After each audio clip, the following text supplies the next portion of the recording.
بعنوان Innovations in Cardiovascular Pharmacology New Drug Development، والتي تتناول أحدث الابتكارات في علاج أمراض القلب والأوعية الدموية، مع التركيز على الأدوية الحديثة التي تم تطويرها مؤخراً ودورها في تحسين حياة المرضى. ويدير هذه الجلسة استشاري في علاجيات القلب في مدينة الملك عبد العزيز الطبية، يمتلك خبرة عميقة في علم الأدوية، وشارك في العديد من الأبحاث الرائدة في المجال. رحبوا معي بالدكتور حليم شمسان.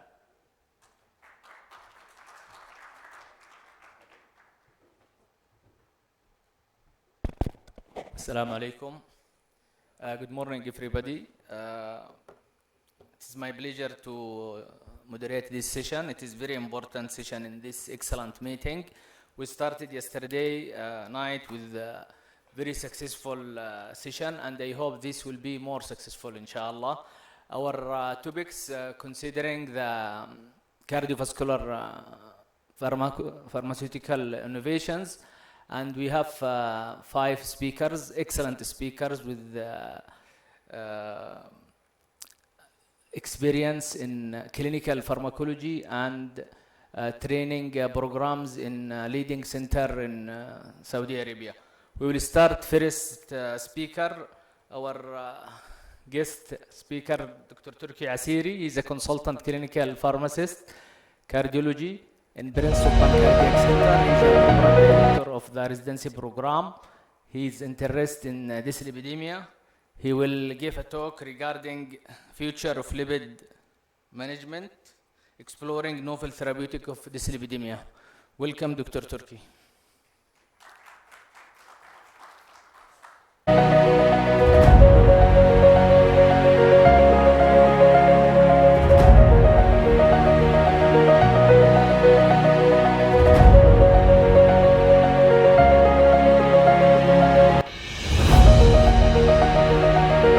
عليكم ورحمة الله وبركاته. صباح الخير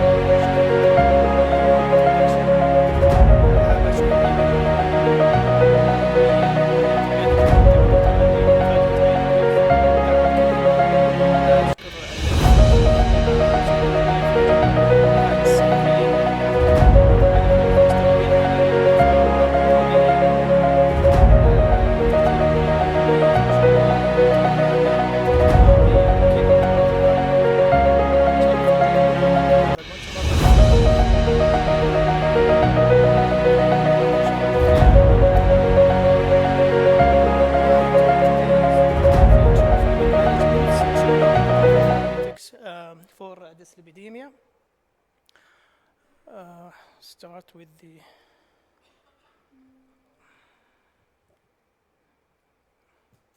this is my disclosure.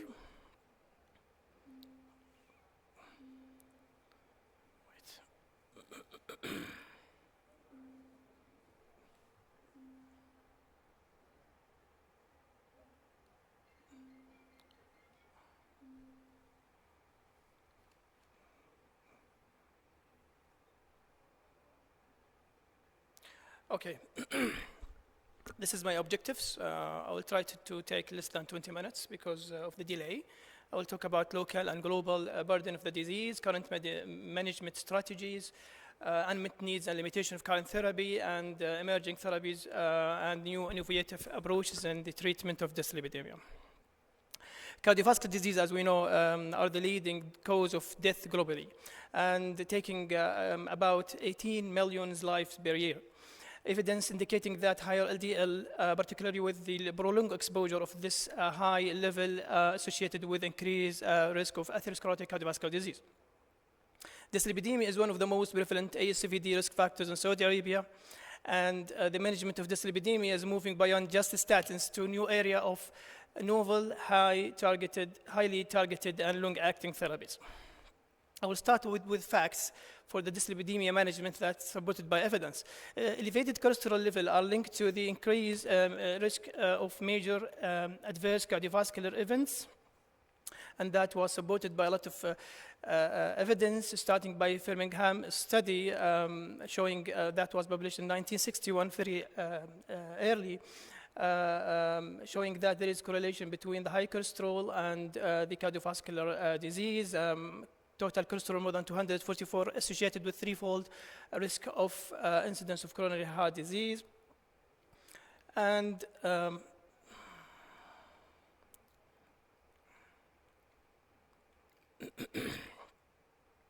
also, Interheart study, it was biggest case control study showing that among the modifiable risk factors associated with myocardial infarction, high lipid is one of them.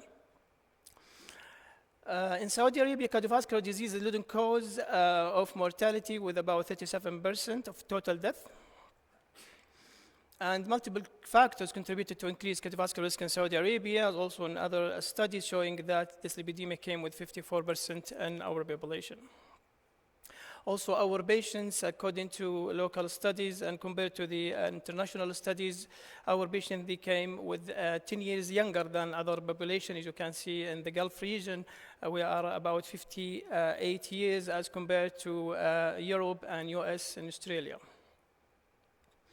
So the other facts with lipid-lowering therapy, lowering LDL by 1 millimole per liter lead to reduction of MACE, the major adverse cardiovascular events, by about 20 or more than 20%. And that was supported by a lot of studies. This is one of the landmark studies, CTT collaboration meta-analysis of about 170,000 patients, showing that reduction with the statin therapy reduction 1 millimole per liter, leading to reduction of MACE by about 22%. And that's also applicable for non-statin therapy. A lot of studies also combining the statin and non-statin therapy and showing the same results. On the left side, with the statin therapy, 1 millimole per liter, reducing MACE by about 23%. And on the right side, reducing LDL by 1 millimole per liter, reducing MACE by 25% with non-statin therapy. So it is really LDL reduction.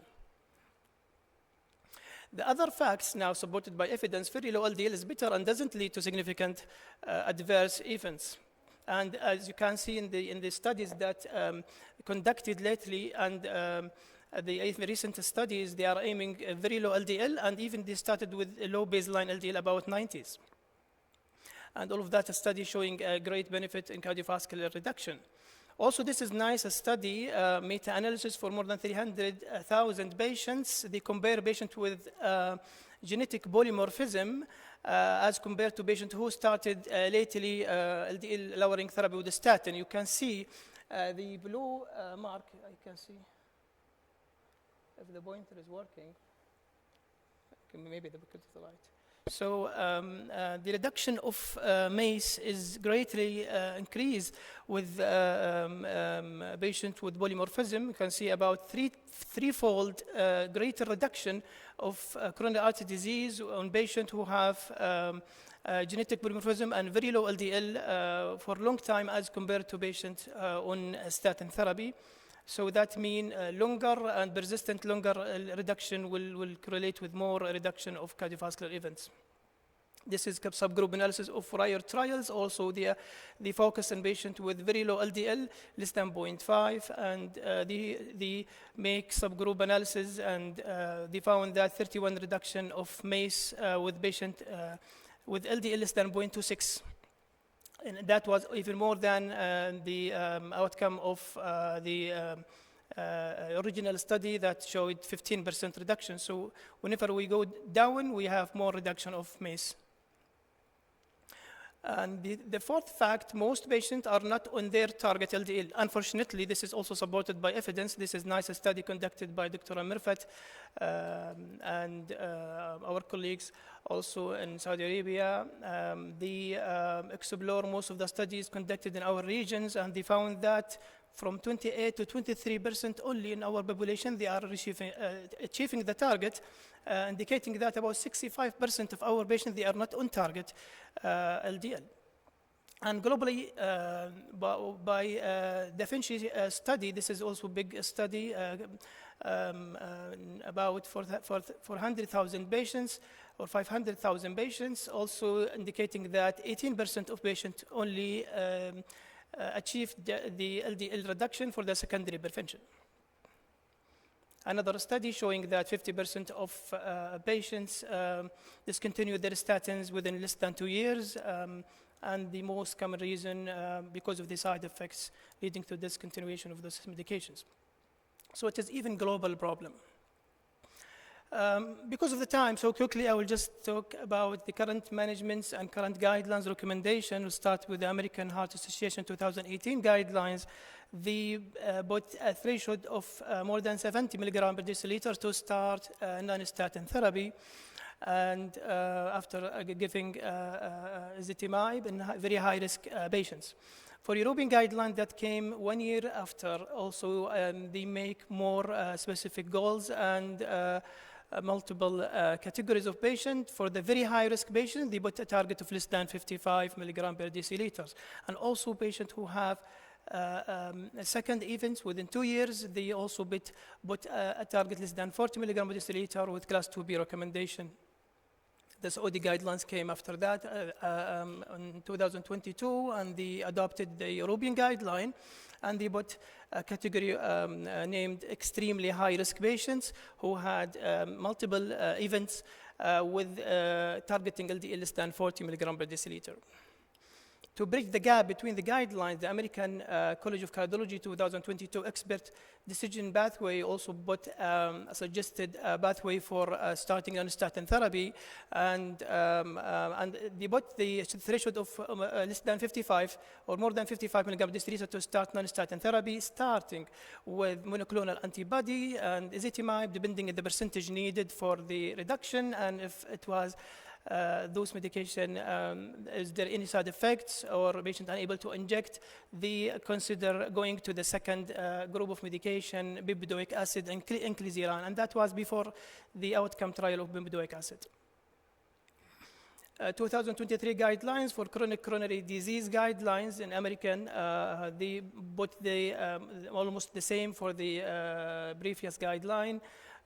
For considering B6-9 inhibitors, monoclonal antibody, ezetimibe, if the patient didn't achieve the goal, and if patients, if that was insufficient, or patients not tolerating the medications, to consider inclisiran or bempedoic acid with class 2B recommendation. Lately, this year, the acute coronary syndrome American guideline 2025 also made some changes in the targets and make class 2 recommendation for a patient with LDL still more than 55 to start non-statin therapy. Dr. Faisal will talk in details on this guideline. So summary for the latest landmark outcomes trial in dyslipidemia, we have 4 trials with outcomes results. I'll start by FORIER trial for the evolocumab published in 2017. Evolocumab reduced 5-point composite of MACE by about 15%, and LDL reduction, main LDL reduction 59% over 2.2 years. Odyssey outcome trials published in 2018 for alurcumab, this also monoclonal antibody in ASCVD patients, reduced the 4-point composite of MACE by 15% and mean reduction of LDL by 5.4% over 2.8 years. Reduced a trial that was specifically for triglyceride, reducing the 5-point composite of MACE by about 25%, reducing triglyceride 18.3% over about 5 years. Clear outcome trials published in 2023, 70% of those in the patient of the trial with ASCVD, it reduced 4-point MACE with 13% and reducing LDL about 21% over 3.4 years. And this table showing the impact of the reduction of LDL with multiple agents. As we know, statin, high intensity, reducing LDL by about or more than 50%. Adding ezetimibe, adding about 15%, so it will be like 65%. And giving triple therapy, including B6-9 inhibitor, ezetimibe, and statin, we can achieve 85% reduction. It is varied from patient to patient. In our practice, some of patients even achieved 95% reduction, and others less than 50% reduction. So this is estimated. We'll go to the most important slide in this presentation, the unmet needs and gaps of current therapy. The first unmet need is the inadequate LDL target attainment. As I mentioned in the slides, that most of the patients, they are not achieving the target. So it's important to intensify lipid-lowering therapy and to achieve the target for the benefit of the reduction of cardiovascular disease, as I mentioned in the previous slides. And the poor adherence and statin intolerance also, it is an important factor, and we need really tools to improve the adherence and the monitoring of those medications. And the residual risk is one of the important area now under studies, and we have a lot of factors that related to residual risk despite the LDL reduction. One of them is elevated lipoprotein A. Studies showing this particle associated with increased ASCVD risk. And until now, there is no approved medication, but there is ongoing studies and promising trials. I'll talk about it in the next slide about medication reducing lipoprotein A. Also, the residual triglyceride-rich lipoprotein risk, as shown in reduced trial, reducing triglyceride may have a benefit. We are waiting for multiple trials also to validate the results of reduced trial to aim for reduction of the triglyceride as one of the residual risk. Other residual risk, ApoB, non-HDL, metabolics like diabetes, obesity, thrombotic like the platelet aggregation or activation, and endothelial dysfunction, inflammation like high C-reactive protein. All of this under studies now to discover the relation with the cardiovascular disease. Familial hypercholesterolemia also, it is a missing area, underdiagnosed, undertreated. Dr. Ali Tbenawi بيتكلم عنها إن شاء الله. He will talk about it in details. For accessibility and cost barriers, also this is important area, need to be focused on. B69 inhibitors, novel therapy, but not always affordable, not always available to the patients. Accessibility to the healthcare system is important. We'll talk about inclisiran, for example. It's a novel medication. It needs good access to hospital, so patient can come anytime to get the injection because it should be injected at hospital. So the accessibility is important factor to be identified. Clinical guidelines gaps, especially variation LDL target recommendation. Hopefully with the new released guideline dyslipidemia, we will have a good unifying in the LDL targets, so to unify the practice. No clear guidance on lipoprotein risk and target in the guidelines. Lack of universal approach for residual inflammatory risk. So what about the emerging therapies and new innovative approach? Bempedoic acid, after release of clear outcome trials for statin intolerance, it is the first medication studied with clinical outcome in statin intolerant patients.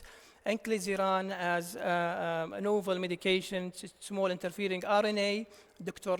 Naif will talk about it in details. It's having more prolonged LDL lowering efficacy than with monoclonal antibodies and reducing LDL by 50% and with acceptable adverse events, mild injection reaction, and larger scale outcome trials ongoing. And this is also summary for all the studies conducted for the inclisiran. We are waiting for the last two trials, Orion 4 and Victorian 2B. It will be released and completed expected on 2026 and 2027. Evanocumab also, it is one of the novel medication targeting the anti-angiopoietin-like protein inhibitors and giving as intravenous infusion for homozygous hypercholesterolemia. Also, Dr. Ali will talk about it in details. The other agents, I will talk about it now. For the lipoprotein targeting agents, we have three molecules. All of them pass phase 2 trials with a great reduction of lipoprotein A. Bilacarzin by Novartis, it is antisense oligonucleotide targeting ApoA mRNA. The phase 2 trial showing that this medication reducing lipoprotein A by 80%, and it's given monthly subcutaneously. Olpasiran by Amgen, it is a small interfering RNA given every 3 months, reducing lipoprotein by 95% as per phase 2 trials. And there is ongoing ongoing phase 3 trials expected to be completed next year. For libudoziran, it is also a novel small interfering RNA, reducing LDL reducing lipoprotein A 94%, and the results of phase 2 trial just released in the previous ACC 2025 conference, and the outcome trial started and will be end on 2029. For emerging triglyceride lowering agents, we have already the icosapent. I talk about it. Reduced trial. There is outcome trial. There are now 2 medications approved in USA. There is 1 medication, olezarsen, approved last year as response to BALANCE trial. Olezarsen reducing triglyceride by 75% and reducing the incidence of acute pancreatitis. No outcome trial conducted in this medication. And it is antisense oligonucleotide inhibitor targeting ApoC3. Folinisonsern, this medication approved by Europe and EMA, reducing triglyceride by about 70%, have some side effects like thrombocytopenia, and as a result of approach trial. The other medication is still under phase 1 and phase 2 trials. Going to the gene editing, the interesting area in the dyslipidemia, gene editing using CRISPR-Cas9 system now is ongoing. This is groundbreak of therapeutic approach managing dyslipidemia. It provides potentially permanent solution, and by directly altering DNA sequence associated with lipid metabolism. They are targeting 2 genes, the B69 gene and angiopoietin-like peptide gene.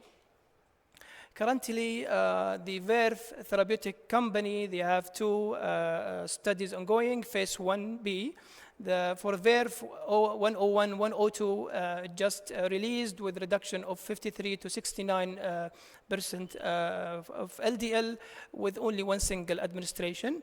As announced last week from the company, so we're waiting for phase 2 and phase 3, and this will take a long time to be initiated. But this is promising medication. It will be given once per life, and it will be, if it is successful, will be a complete treatment and solution of dyslipidemia.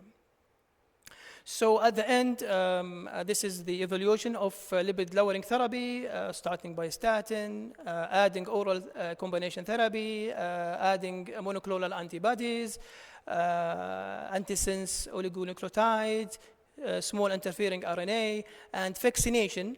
For vaccination, we have 2 vaccines now in phase 1 trials targeting B69, and mostly, if it is successful, it will be given once per year.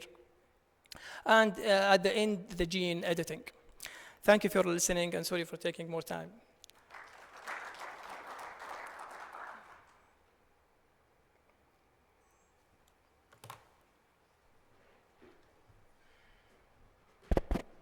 Thank you, Dr. Turki, for this comprehensive and excellent review. We will keep the question to the end of the session. Our next speaker is Dr. Faisal Al-Garni. He is a consultant clinical pharmacist from Security Force Hospital in Riyadh. He is also board certified in clinical pharmacology, and he is director of residency program in Security Force Hospital. His talk will be about recent update from the current ACC meeting 2025. Welcome, Doctor.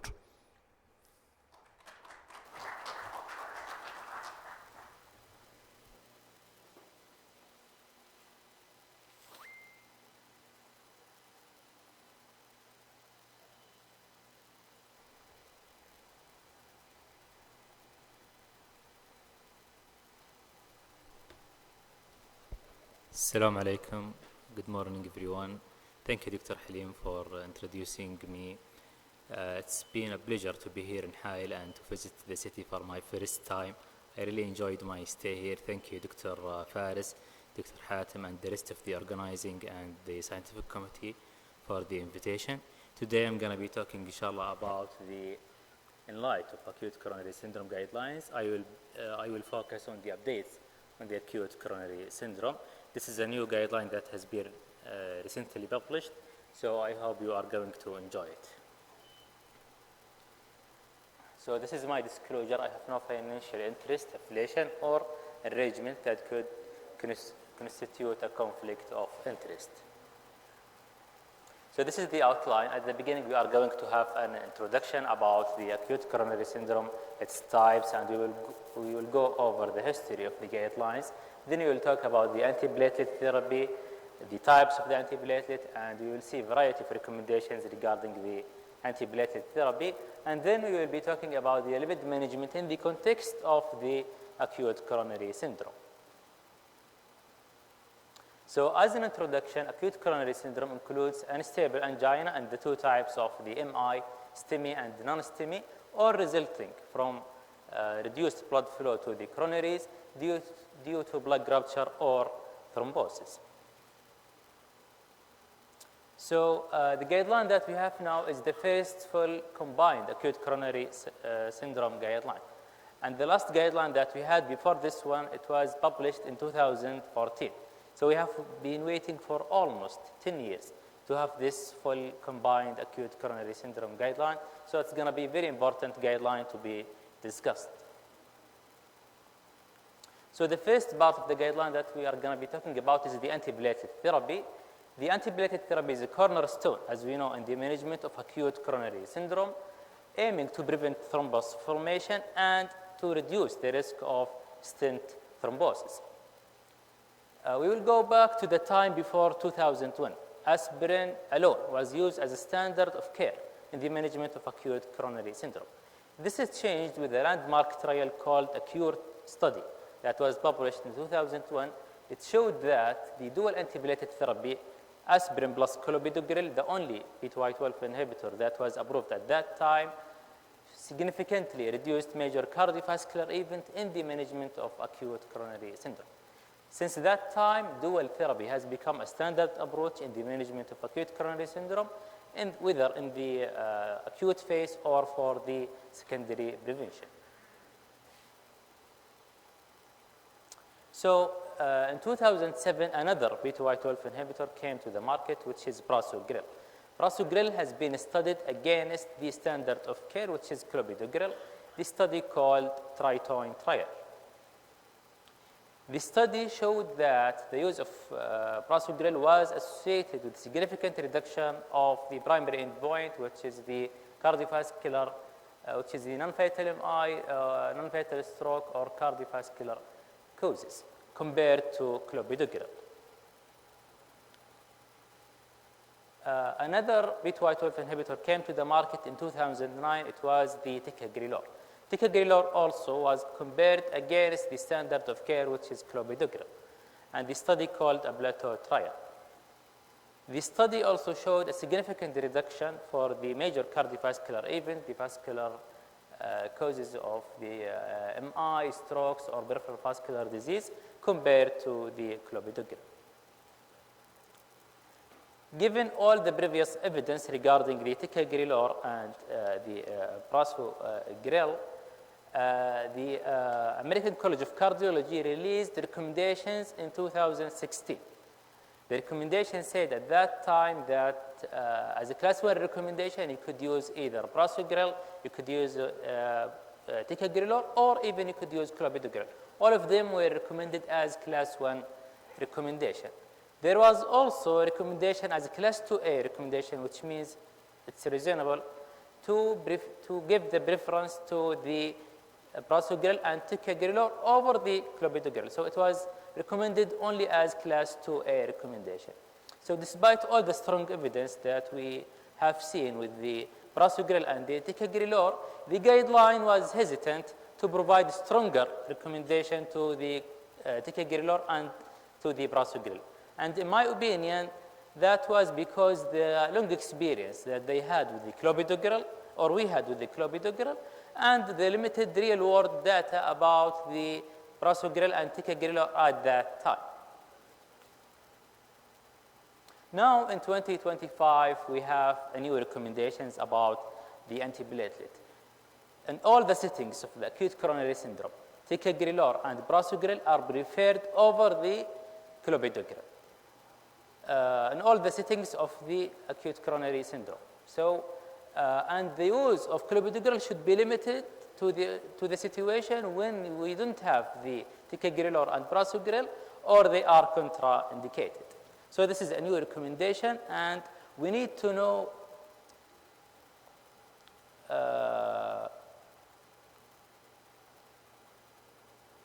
there is a missing slide. However, there are several studies that showed that has been associated with significant reduction of the it has studied two outcomes, the efficacy and the safety outcomes.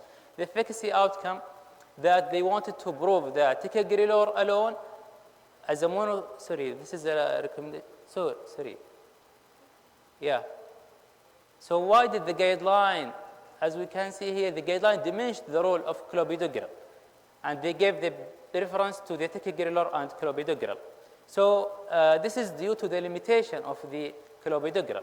So the limitations of clopidogrel, we have inferior ischemic outcomes compared to the clopidogrel alone, as we have seen in the trials. Also due to the modest related inhibition of the clopidogrel, also due to its delayed onset of action and the issues with and the concerns with the pharmacodynamic variability of the clopidogrel. So this is a recommendation that I would like to highlight in this guideline, that previously one of the prasugrel limitation, that if you have patient on prasugrel and you want and he will go for an urgent CABG, we didn't have recommendation to guide us regarding when to discontinue prasugrel. Now in this guideline we have a clear recommendation that after 24 hours you could discontinue the prasugrel and you could take the patient safely to the CABG, similar to the recommendation of the ticagrelor and also the prasugrel. So what if you have patient who is at high risk for bleeding, or you are afraid of the bleeding and you want to find a way to minimize the risk of bleeding? What could you do?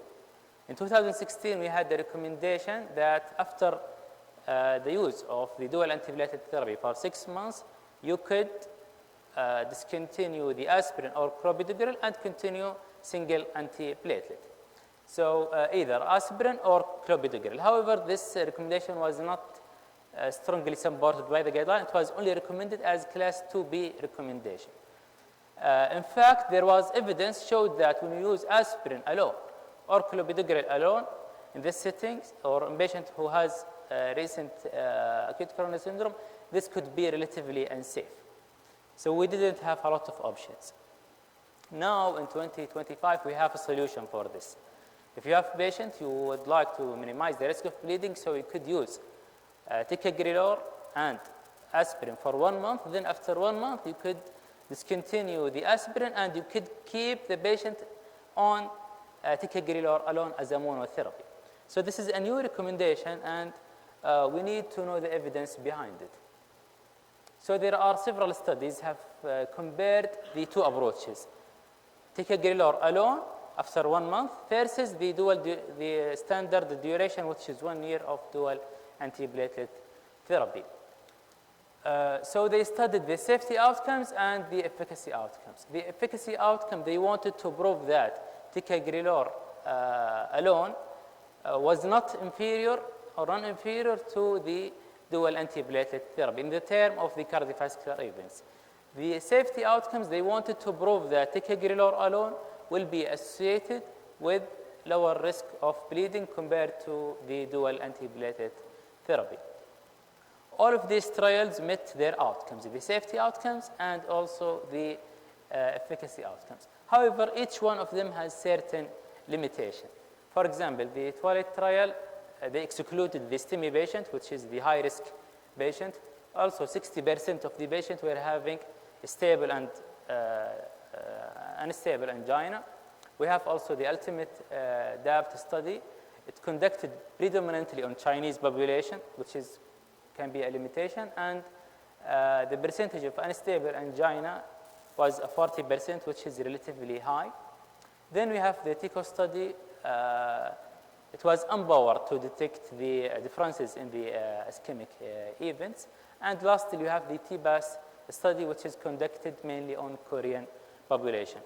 So the guideline didn't consider this limitation as a defect in the standard of the ticagrelor as a monotherapy, which is understandable because several studies met the expected outcomes, okay, which means that there is reliable evidence. So now you have a recommendation. What you could do is you could personalize your option. For example, you have a patient with the recent MI, recent STEMI, the initial diagnosis was a STEMI, but the patient has left main disease, recurrent MI, multiple stents. So you are not going to be convinced to keep the patient on single antiplatelet. While if you have a patient who is at high risk for bleeding, then you have this option and you could go with the ticagrelor as a monotherapy. There is another approach that you could use to minimize the risk of bleeding, which is you could start initially with aspirin plus ticagrelor or aspirin plus prasugrel, and after 1 month you could do the escalation. You could shift to aspirin plus clopidogrel. However, this approach is not strongly recommended by the guideline, and it's only recommended as class 2B recommendation due to lack of supported evidence. Also, this is a recommendation regarding the use of the area of the triple therapy. There is nothing new, the same what we do in the practice. We try to limit the duration of the triple therapy to maximum of 1 month. And we should always balance the risk of the bleeding versus the risk of the thromboembolistic event. And whatever the situation, we shouldn't exceed 1 month of the triple therapy. So how about the glycoprotein inhibitor, 2B3A inhibitors? The last recommendation that we have about the glycoprotein was in the STEMI guideline that was published in 2013. Since that time, the role of the glycoprotein inhibitor gradually diminished in the practice. And now we have this recommendation, which is class 2A recommendation. We could still use the glycoprotein inhibitor. However, in selected cases, patient will undergoing BCI with large thrombus burden or no flow or reflow. So as we saw that there is a limited role for the glycoprotein inhibitor, and this is mainly due to the adverse effect of the glycoprotein inhibitor, especially the thrombocytopenia, which can be significant. Also because these studies, these agents were studied before the area of the modern therapy, the ticagrelor and prasugrel, and we don't know, we have limited data about combining the ticagrelor or prasugrel with the glycoprotein inhibitor. So now we will explore the recommendations regarding the lipid management in the context of the acute coronary syndrome. Lipid management is a key component in the treatment of acute coronary syndrome. Lowering LDL cholesterol helps stabilize the stabilize the atherosclerotic plaques, reduce inflammation, and prevent future cardiovascular events. Clinical trials have shown that early and intensive statin therapy would help a lot to reduce the risk of recurrent MI, strokes, and death as well. So the management of the LDL and the reduction of the LDL in the context of the acute coronary syndrome was strongly supported starting in early 2000s.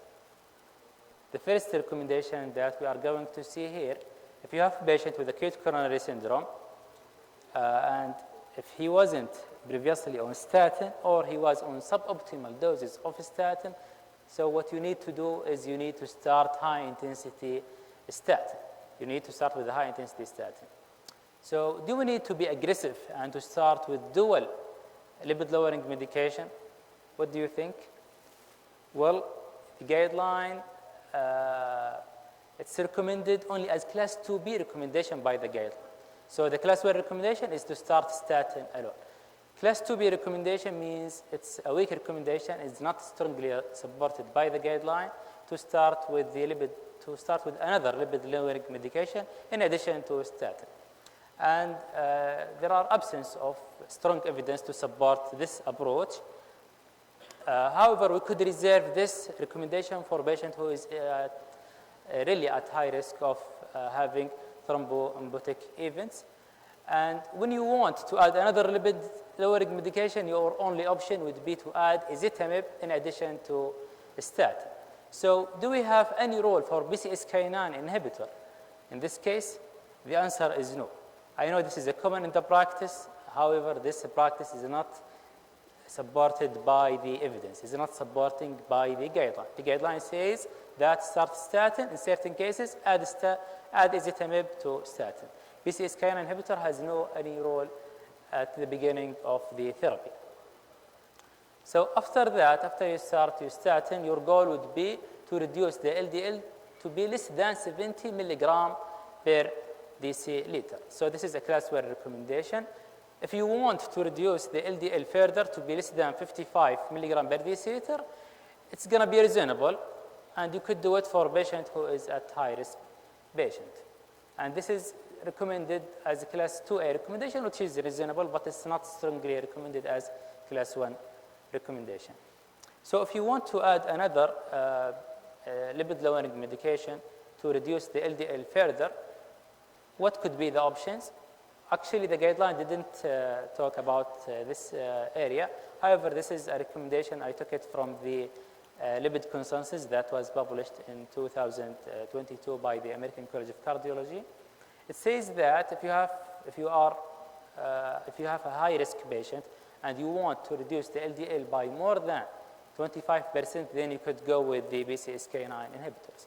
If you are close from the target, or you have a recent ACS, or the patient doesn't prefer to take injections, or the cost is a consideration, then you could go with the ezetimibe. One of the things that I like about this guideline that they came up with a recommendation regarding the statin intolerance. So when you have a patient who has statin intolerance, then you could go directly and approach the non-statin lipid-lowering therapies. So what is your definition for the statin intolerance? The statin intolerance, to label the patient as having statin intolerance, you should try minimum of 2 statin, including one of them should be tried at the lowest approved dose of statin. That's all I have. Thank you for listening, and I would be happy to receive your question, inshallah, in the panel discussion. Thank you so much.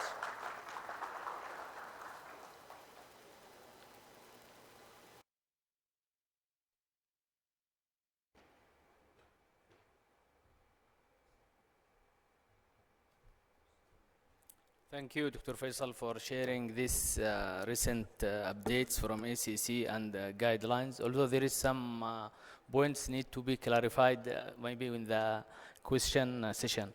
Our next speaker is one of the eminent clinical pharmacists in Saudi Arabia, Dr. Fakhr Al-Ayyubi.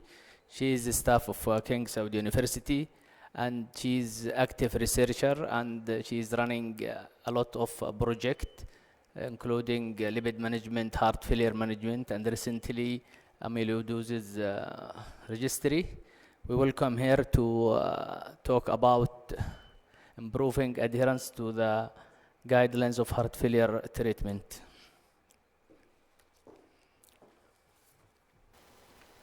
شكرا. يلا. السلام عليكم ورحمة الله وبركاته. Good morning, everybody. Can you hear my voice? No? كده يعني yes or no? No. المايك شكله مش شغال. حطه فين؟ لا خلاص. Okay. Much better, I think. هذا طيب. First of all, I want to thank the organizer committee and, of course, the chairperson of the conference for inviting me for the second time and to talk about a very important topic. And I think maybe this is the first time that I appear talking about a selective topic in cardiology. and it's in Hayel, maybe in front of pharmacists. I just want to ask, how many pharmacists do we have in the lecture room? If you're a pharmacist, can you raise your hand, please? So who did not? They are not responding, but they're not pharmacists. صح? Okay, no response. احنا لسه في بداية اليوم. طب another question. How many of you have a heart failure patient relative to him? One of his relative. Okay, and in Hayel, lives in Hayel. Okay, only 2? طيب, I'm asking this question not because actually I just want to take statistic, as دايما احنا الأكاديميين كانوا يتهمونا انتوا بس تبغوا معلومات تبغوا بس statistic. لا, هي الفكرة كانت because I want to see the journey of taking care of a heart failure patient. طبعا my topic is a very huge topic, and as usual, the large topics always in cardiology has to be said in a very short time, so you don't get bored from the topic itself. But I'll try my best to make the long story short, because I want to share with you the success story that we did in the cardiology field and in pharmacy cardiology. We all know that heart failure, it's a problem. أنا كنت في العصر اللي هو قبل 8-9 سنوات اللي كان يعتبر الهارت فيلير على أنها كارديولوجي. ما كان لها definition خاص فيها. And they used to say that I'm a cardiologist, I can take care of my patient. We had almost like 5-6 years of preparation, outreach, تبوك, الجوف, سكاكا, خميس مشيط, لفينا. نقول لهم no, heart failure, it's part of cardiology, but it's more complex. Why? Because of the numbers that you will see. A lot of death appears every year. Billions are spent to take care of those patients. And the end result, if you have a heart failure who need a transplant, it's the end. We don't have much of centers that take care of these patients. So, in Saudi Arabia, as I told you, we thought about, are we part of this? Can we solve this problem in Saudi Arabia? Do we have a problem in heart failure, or is it just a global problem that we don't have it here? So what we did, again, 10 years back, I think the very famous registry, and I was part of it. At that time, I was a student, and that's why now I'm leading the amyloidosis registry. I learned from this one how to do a registry. And why is it important? Because you need your own data. أمس فاكرين كانت في السيشن حقت الإيكونومي أنت محتاج your own data, your country data. The source of information was our own patient. In the hearts registry, they found that we have 2 major elements of non-compliance because of, again, patients were not labeled. The other thing, they were not convinced that they should do a lifestyle modification and they should take their medication. So, from here, we found that we have a lack in pharmacists. I'm not going to say clinical pharmacists only, specialized pharmacists in this field. I remember I was the first heart failure pharmacist to be introduced in this field, and at that time, it was not an easy job. I was just with a group of physicians. I learned the hard way, but it was very wonderful and very exciting journey that I would really like to share it with you. This is how our pharmacists think. So again, it's not an easy job. We need to prepare those people.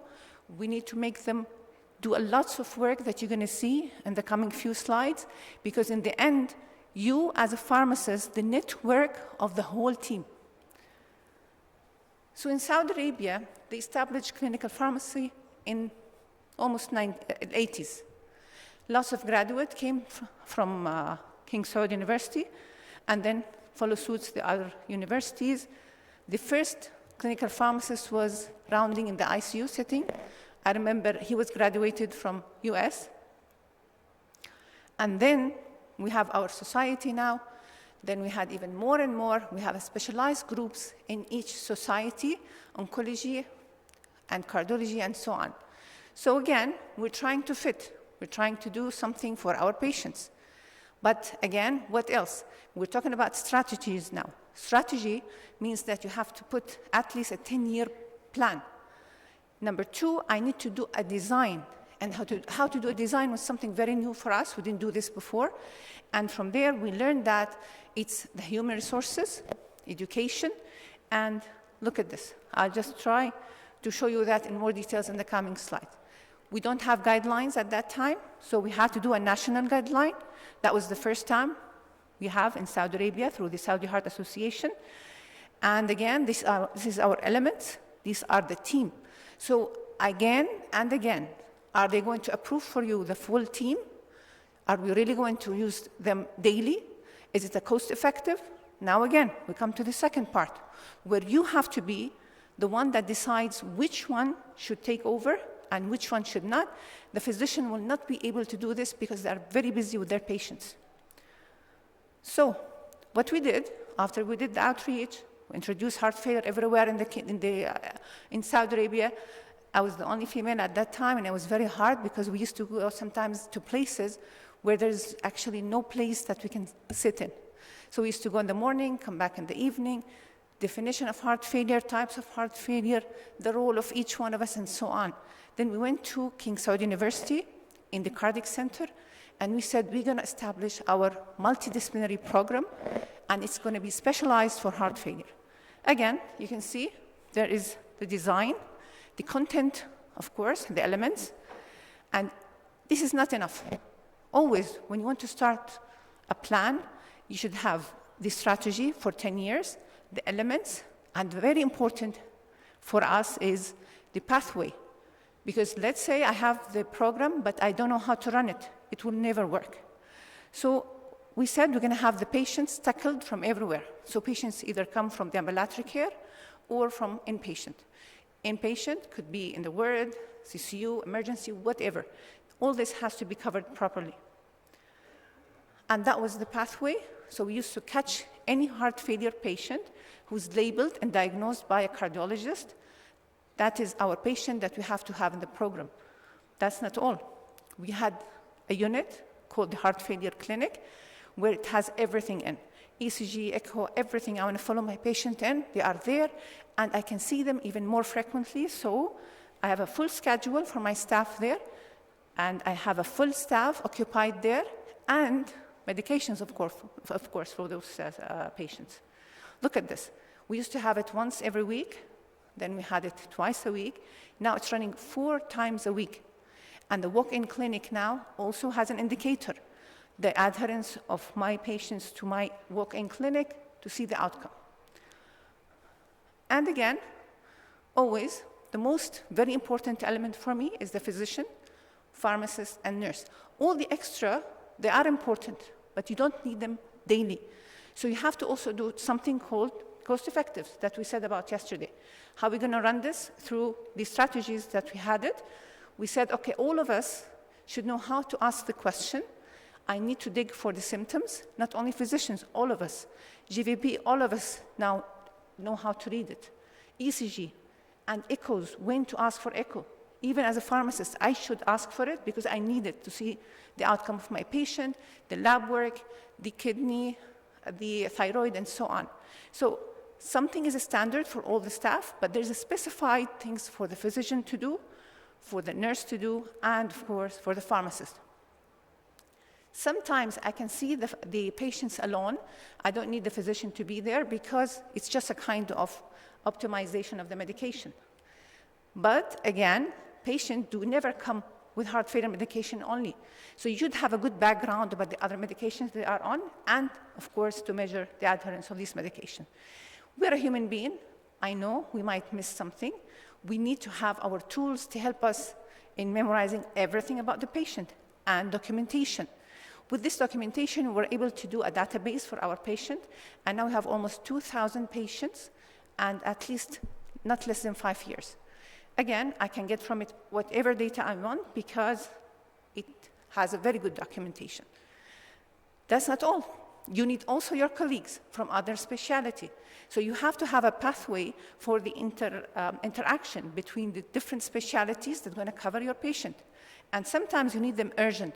So you have to have a good, again, referral system and, of course, presentation. This is all part of the establishment. Now, I need to focus on the GDMT, and this is where the clinical pharmacist has a role in, and this is where we have been trained, at least for me, I have been 3 years training in Malaysia to make sure that I'm getting the proper dose for my patient. The proper dose for each patient is different because you need effective, tolerable dose for each patient. Sometimes you need to have the 4 medications together. Sometimes you need to have one by one. And sometimes you have to start it according to the guideline. So we have the 4 pillows there. Has been proven to be all of them 1A. So all the 4 medications has to be introduced. Whatever the way you're going to use, it's your patient, your plan, and your follow-up. So again, that is the Saudi guideline even, that really supports the global guideline. And with the editing that we did, we were able to update our guideline and introduce the SLG2 inhibitor that was just introduced recently.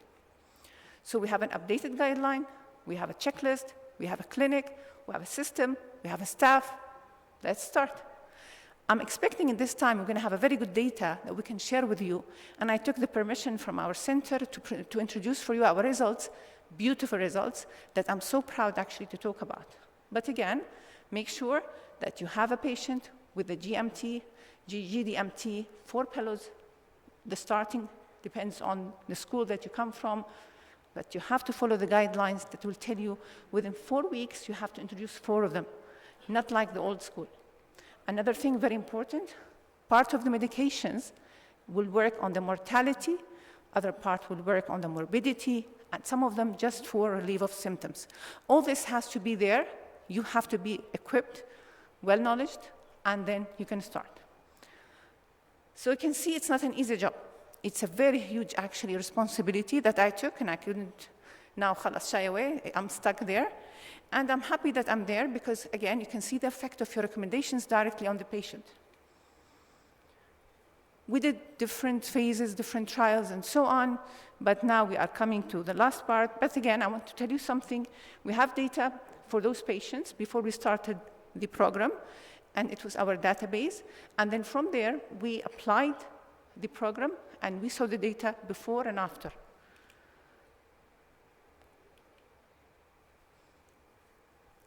Just a brief information about the database. You can see now we have almost 2015 up to 2022. It's almost 10 years. I did not involve the new ones, not yet because I'm just waiting for some more results to come. But you can see we have male more than females, Saudi are more than non-Saudi, and so on. So these characteristics is important for me. I can get from there at least the comorbidities that related to Saudi Arabia. And again, that's not all. I can tell also from the genetic part of those patients what kind of complications I'm thinking of. And you will see that by, of course, more data.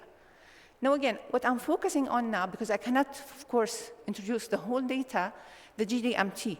Since I started with them, I was trying my best with my team to put the patient on the proper GDMT. From the checklist, you saw that we have 4 elements. Even the ones you tried on them and they did not respond, or you cannot give them, but you justify they are adherence, they are compliant. So this is very important in the measurements because there's a difference between missing it or giving it, but you cannot. So this is called adherence, a positive. And from there, you can see our statistic now. Most of the 4 pillows are there, and our statistics are very beautifully raising and telling us that we're doing a good job. What about the 30-day readmission? And this is one of the indicators, global indicators, that tells you, did you discharge your patient immaturely? And then you can see now we are improving. It was almost 10, now we're 5.7, although there's a little bit of fluctuation during the years because of COVID sometimes, because of difficulties in opening the files and so on. So it will give you a direct answer if there's any obstacles happening in your practice. So again, that's another KPI that we really worked very hard to improve it, and it has been proven that is improved. Now the adherence point, and this is actually to the appointments, because again, we have a rule there. The patient who do not come or do not show 3 times consecutively with no reason, they are discharged. So that's why you have to be sharp sometimes to teach your patient that you are precious enough, not just for us, even for yourself, to take care of your health. So this is, you could see now the adherence after telling them how important they are, how important is the plan. It has almost been actually very important in the newly even diagnosed patients That's not all, even in the follow-up. Before they used to have 2 maybe appointments in a year, now we have some of them having like 3 or 4, but still the adherence is improving. Why? Because they have to come and see and talk to us. So now they trust us. They come and tell us, what should I do? Now, the full picture about the compliance, you can see it now how beautiful it is. Compliance here now, the last one is for everything, for the drugs, for the appointments, lab work, and so on. So all these elements has been studied and proven that it is really going to the right side. Again, optimization of medication, and it was itself a nightmare for me and for my team, because sometimes you increase a drug and then side effects appear, then you have to shy away. And then you have to introduce it again and so on. So to go to that level, optimization, that means you are doing a good job. Your patient is becoming better, their heart is becoming stronger, and they are able to go up with their doses in the effective side more than before. And I think this is by itself, it's a very good achievement. Again, adherence, we did a lot of things to do with our patients, alarms, system, whatever, WhatsApp, just to tell them about their medication, and their adherence has really been improving, and I think we still have things to do more in the coming future. What about the specifically medication adherence? We used on them the Moresky score, and I know all our clinical pharmacists know about it, and most of them have a very good score now, and even more than 80%, and this is a very good news. What about the quality of life of heart failure patient? And this is why we are here, because actually all this is for the quality of life. I don't want a patient who lives 10 years, but he cannot move around, with a patient that could live just 1 year, but he's totally dependent on himself. Because what we look at, our beloved, we want them to live forever, but you want them to live happily around you. So again, quality of life was a very important element for us. We used the Kansas questionnaire. I think all of us know about it, and this is a way where you measure their quality of life. We translate it to Arabic. يعني كان يقول مثلا اقدر اروح البقال ولا لا، احنا كنا نقول تقدر تروح المسجد ولا لا، كم مره تروح المسجد، الاهل، الزيارات، العزايم، هذه كلها related to our culture, and we had their approval, and it's the Arabic version, and we used it every year to see the quality of life beautifully. Alhamdulillah, we have very good scores now, and it's for 5 years. Again, that was actually our message, that communication was important, not just to each other, even to the patient, to the caregiver. So if you don't show the patient how, first of all, valuable they are for you, if you don't do a networking, if you don't care of the prescription and the drugs that you are giving to the patient, if you don't look at the explanation, proper explanation, what you are doing and why you're doing this, and then in the end, if your patient is not part of the treatment plan, you will never, ever succeed.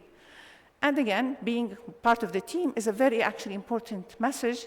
للزملاء والزميلات إن شاء الله القادمين في المهنة، ما في حاجة اسمها أنا work alone. My message here is that we are working, completing each other. We're not competing with each other. So either زملاء الصيادلة في الأقسام الثانية أو مع حتى الأطباء والتمريض، إحنا بنكمل بعض. وفي الآخر الفوكس هو المريض، ومريضك هو الأساس في كل شيء أنت بتسويه. So, thank you very much.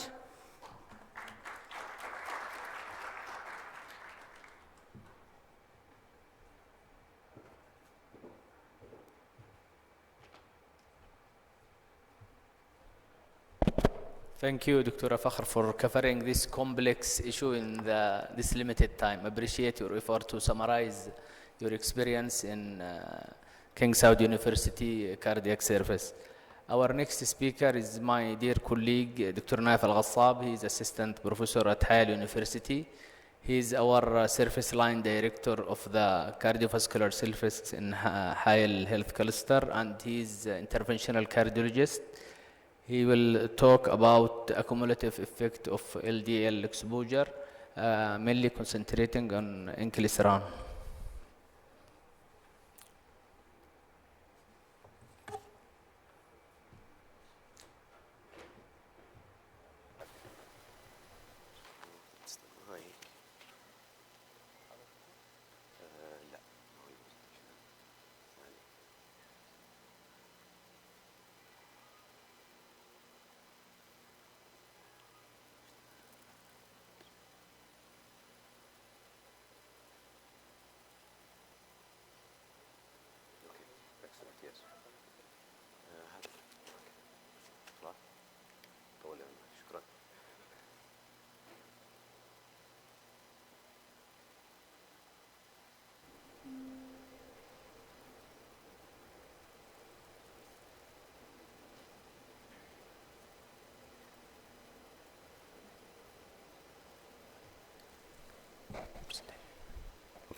ايه شغل بس.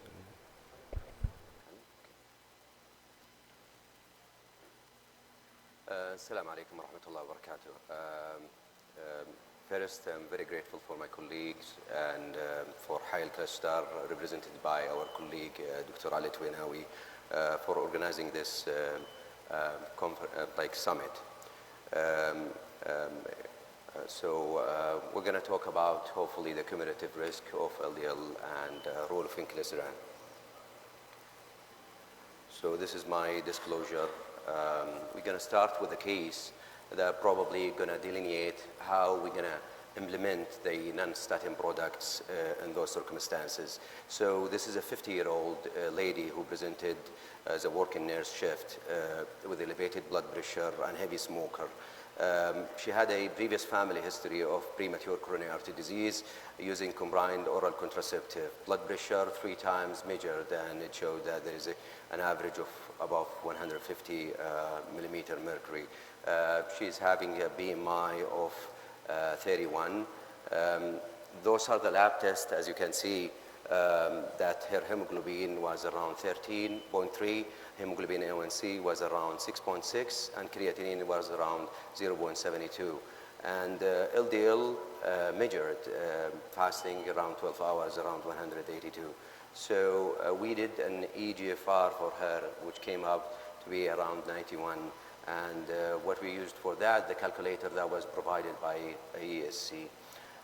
In those circumstances, ECG is mandatory for all patients presenting to our clinic.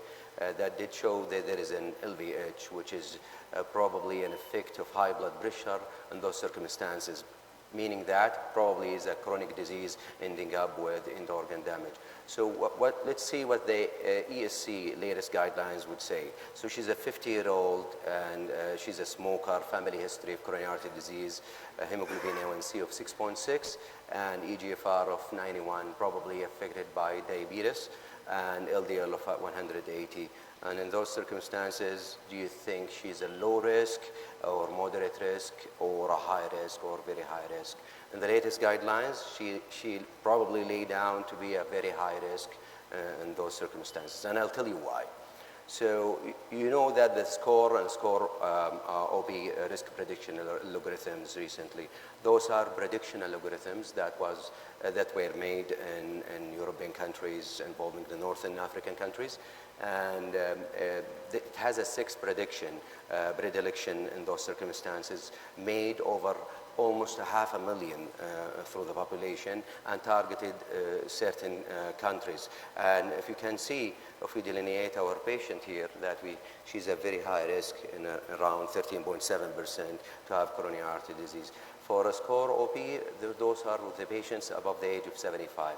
What the ESC guidelines would say, so if the patient presenting to the clinic, the first thing we do, we should really ask him to stop smoking, a lifestyle modification, and ask him to have a systolic blood pressure probably less than 160. So starting probably with antihypertensive medication.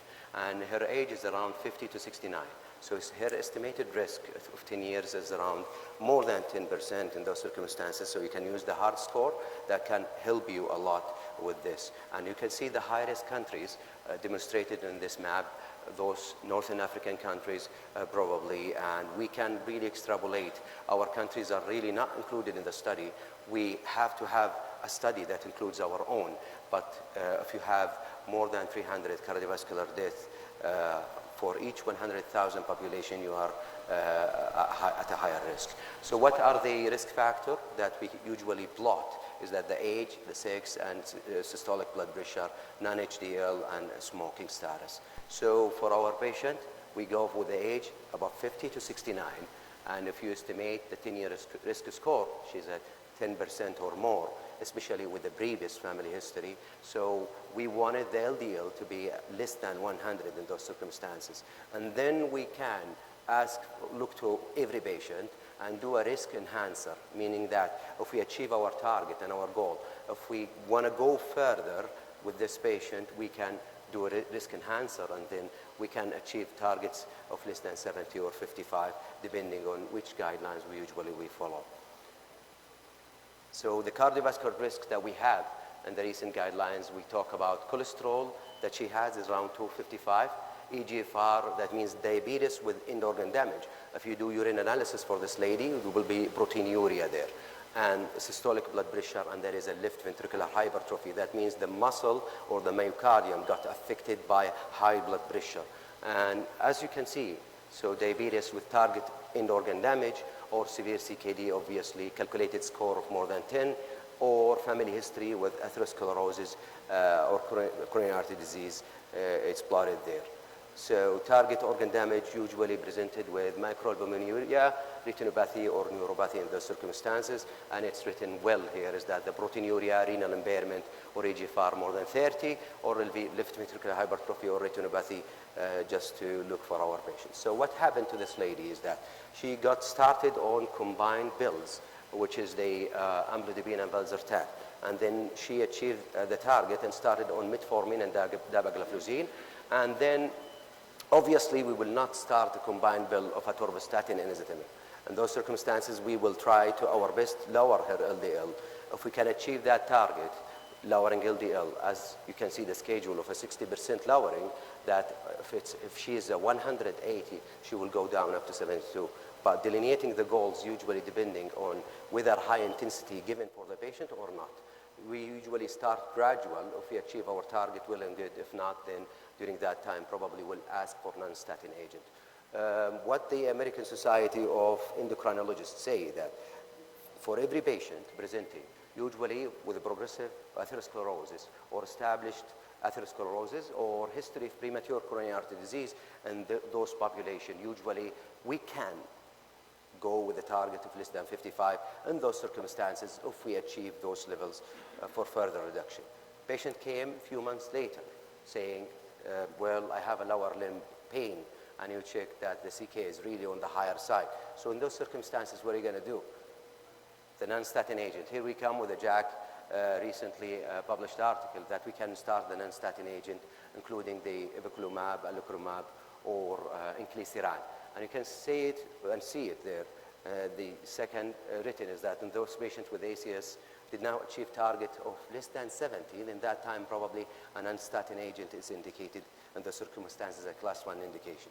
So RNA agent, I will not really bother you, just I will remind you those are molecular agents that can target they are monoclonal antibodies, especially BCSK9, well-known Repatha, and other medications. But yearly, you will be totaling to have 2 to 5 grams of this medication, and the frequency sometimes can bother the patient. So always, we have a clinical evidence to follow. And the same thing is that we wanted something that with a longer frequency, so it will be more convenient to the patient and more convenient to the hospital, because a frequent visit will require frequent investigations. In those circumstances, more burden, financial burden. So will not really bother you with the available agent, but just a reminder, a quick reminder that those agents that we have, there are statins probably can act on number 2, as you can see. Number 5, where the inclisiran usually act as a small interfering RNA messenger on small interfering messenger RNA, and BCSK probably will act on the actual protein after production. So it is more convenient if we target the cell inside the liver than targeting the byproduct of the cell. So this is really resounding well and good, but is it efficient or not? So those are the studies, the Orion studies. So we have starting from number 1 to number 11. So basically, the first one is a phase 2 trial that was conducted, and the study year was around 2017. They took a sample of 500 patients, and in this first trial, they tried different medication doses. So they wanted to see where are the clinically efficient doses with the least amount of medication or monoclonal, all the antibodies that we're going to give that can really be convenient to do LDL and BCSK9 reduction. And during that time, they achieved a good reduction of LDL. We're going to talk about it later. Another phase 2 trial, which is the same, the Orion 3, and it's a phase 2 trial including 490 patients. And it did really showed also a reduction, but we're going to talk about it because what kind of population included in those studies is very important. if you include someone with atherosclerosis, either primary or secondary prevention, or you included those homozygous or heterozygous that my colleague going to talk about. So the efficacy of the medication depends on the actual etiology of the molecular mechanism why the LDL gone up in those situations. We have the Orion 9, 10, and 11, and all of which Orion 9 included homozygous, familial hypercholesteremia, and atherosclerosis in Orion 10 and Orion 11. And we can see that those are phase 3 trials. And the one conclusive probably would be Orion 8 that include all the studies from 9 to 11 or to 12. So the number does not really mean the actual date. So some of the studies really finished earlier than the others. That's the reason probably we wanted to include those studies. So expected for Orion 4 that 15,000 patients probably taking the medication to finish on, during the year 2026. And as we can see, this is the first trial that we talked about. They gave the medication during day 1 and day 90, and then they tried different dosage. And they found the least dosage probably that would convey the clinical significance is that a percentage change that we get is that, as you can see, is around 60% PCSK drop and around 40 or 40-ish% in LDL reduction.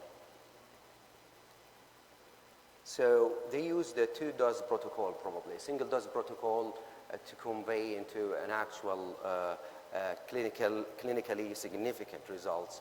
From the first dose, yes, it was there, but to sustain the actual drop in LDL and PCSK9. So the actual second study that was conducted here for familial homozygous, the concept here is that whenever we try to give this medication, trying to trigger, to decrease the number of receptors, certainly at the beginning it's more appealing to include all the genetic mutation. But when they included the homozygous, some of them, they have absence of the receptor. So whenever you give the medication, it will not give a clinically resounding significant results because the receptor is absent. So the actual biomolecular mechanism for this medication is not really clinically resulting into significant results. So choosing the patient or an appropriate patient group is very important in those circumstances. For Orion 3, as you can see, it's an open label probably taken from Orion 1, and they followed those patients over 4 years and giving the medication they started one and for every 6 months, and then following the clinical results. So they sustained the level of LDL reduction for almost 40 to 50%, plus PCSK9 reduction. And as you can see here, some of the patients with evolocumab probably converted to the other medication, and still there was a sustained reduction in all the followed patients there. So as you can see, different familial probably included, you will get different results. So is it really convenient? So this is inconsistent. So that's why we need more to dig deep into the actual mechanism of how the LDL results gone up. So as you can see here for Orion 9 probably, this is for heterozygous familial hypercholesteremia. And this is probably of partial absence or partial gene mutation of the receptor. Still, it is effective, and it did really resulted into significant reduction of actual LDL cholesterol level and PCSK9. And this is a great reduction achieved into different multiple variants, with two variants included into the actual gene testing, or total LDLR variants or LDLR pathogenic variant included in all the group. So for the other two studies, for Orion 10 and 11, as you can see, it's a phase 3 clinical trial, and they included patient randomization 1-to-1, and in those circumstances, inclisiran of 300 milligram given. And as you can see, so this is the percentage of LDL reduction, and it did convey into significant LDL reduction and PCSK9 reduction. And as you can see, both plotted, over both sides. And as you can see, inclisiran performed way better than the actual placebo group with the LDL reduction, especially with usual treatment that we have. So as I told you that the Orion 8 included probably 1, 3, 9, 10, and 11. And all of these patients looped up together and followed for 3 years. As you can see, the end of study results around 1,000 days. And after that, they caught up around 2,446 patients. And this is one of the last studies that was published 2024. As you can see, most of the patients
Europe Society of Cardiology, in collaboration with Europe Atherosclerosis Society, they have released a clinical guidance or consensus statement in 2023 regarding management of homozygous familial hypercholesteremia.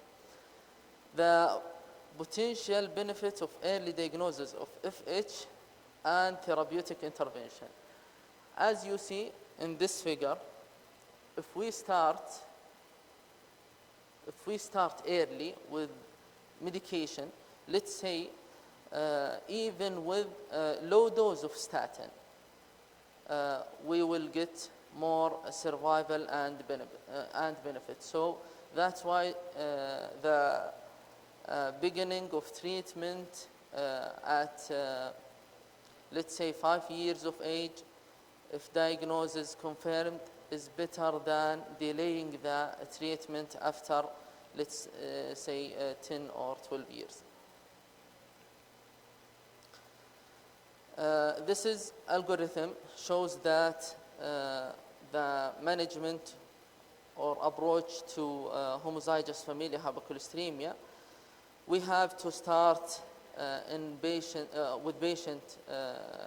with homozygous familial hypercholesteremia patient in combination with high intensity statin and ezetimibe. Within 8 weeks, we have to add PCSK9. Usually in our practice, we are starting with triple therapy directly.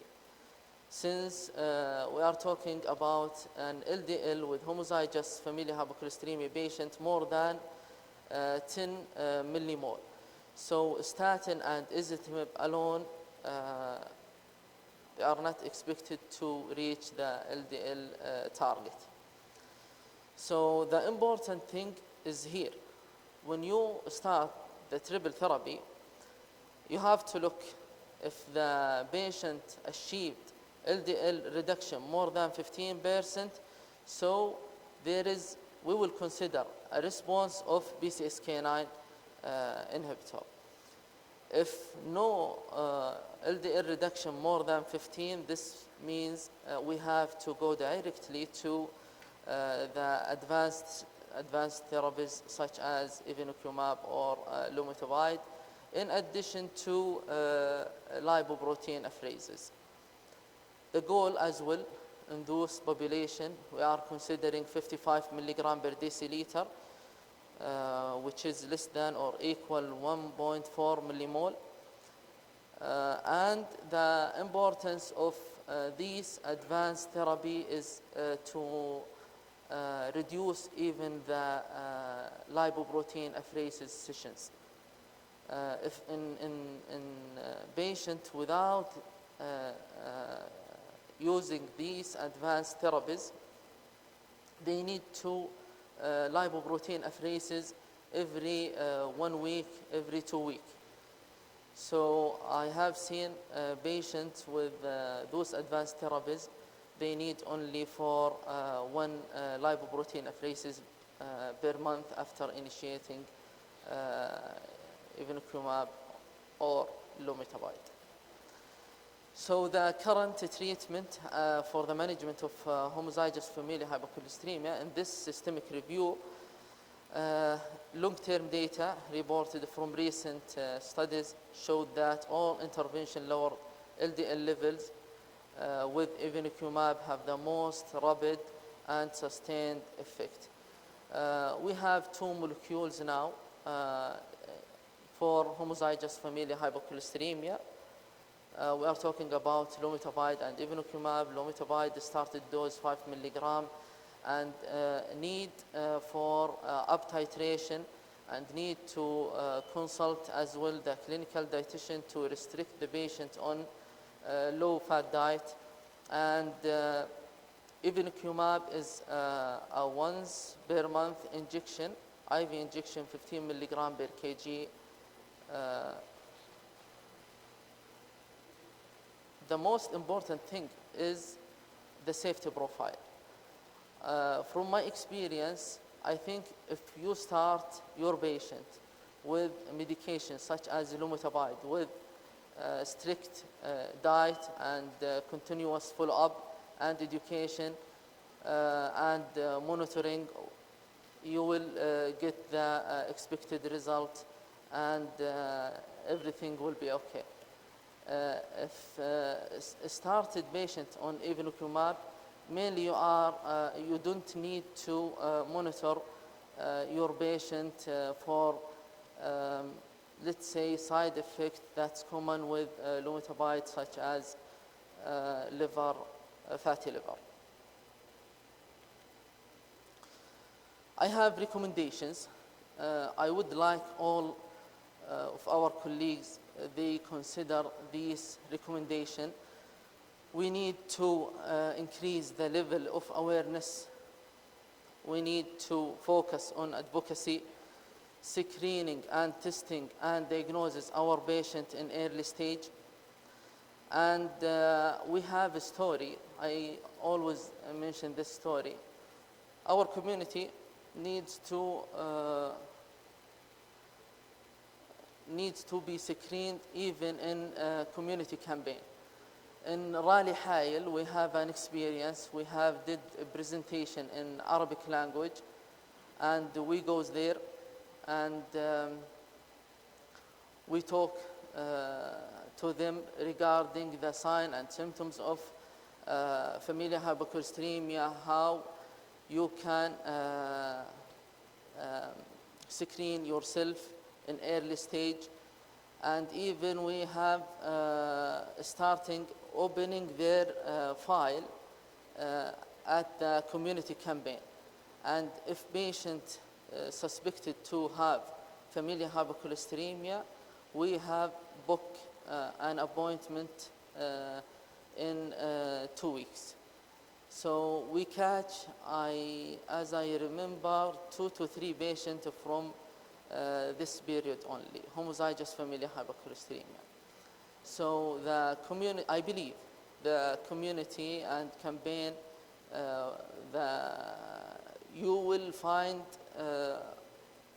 many patients underdiagnosed, and you can offer the medication for them.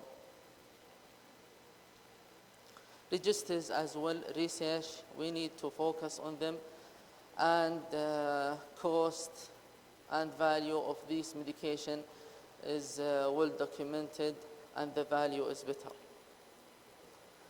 As well, we have did booklet in Arabic language, and we have released this and published this booklet to the community through the Hayel Health Cluster official account on Twitter as well.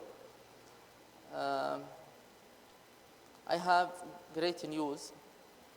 Last month, a study analysis of Danish registry data from 1978 to 2021 found that the mean age at which individuals with familial hypercholesteremia were diagnosed with coronary artery disease increased from 49 in 1978 to 61 in 2021. While the mean age at death increased from 50 to 78. In 2021, the mean age at coronary artery disease diagnosis was 7 years younger in individuals with familial hypercholesteremia compared with those who did not have familial hypercholesteremia, while the mean age at death was comparable in those with and without familial hypercholesteremia. The improved prognosis of familial hypercholesteremia likely reflect the advancement in the treatment of familial hypercholesteremia. As well, for who interested, the European Society of Cardiology will update their dyslipidemia guideline by end of August 2025. And the American College of Cardiology and the American Heart Association will update as well the blood cholesterol guidelines by beginning of January 2026, inshallah. Thank you all.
if there is no question, I can start myself to ask our colleagues regarding the primary prevention. We know the cost. Yesterday we have a great talk about value-based medicine or cost effectiveness. How early we should start, or we can start primary prevention for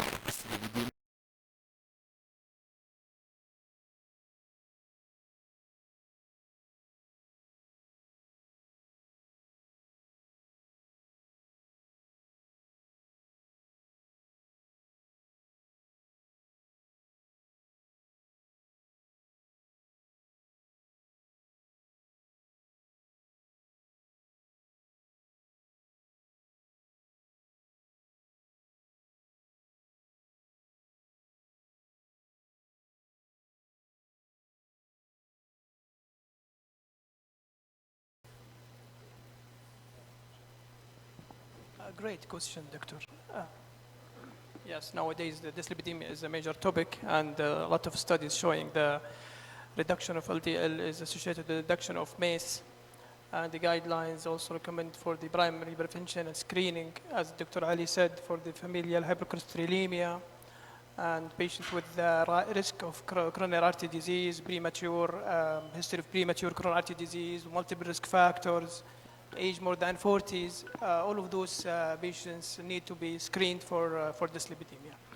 So it is really challenges, and a role of family medicine and primary care is important to screen all of those. And even the patients themselves, they need to seek for screening for lipid, as now we have a good data about reduction of LDL, and earlier reduction will end with earlier more benefit for reduction of coronary artery disease. Dr. Naif, if you have any data. Any adult probably deserve to be screened at least at a younger age.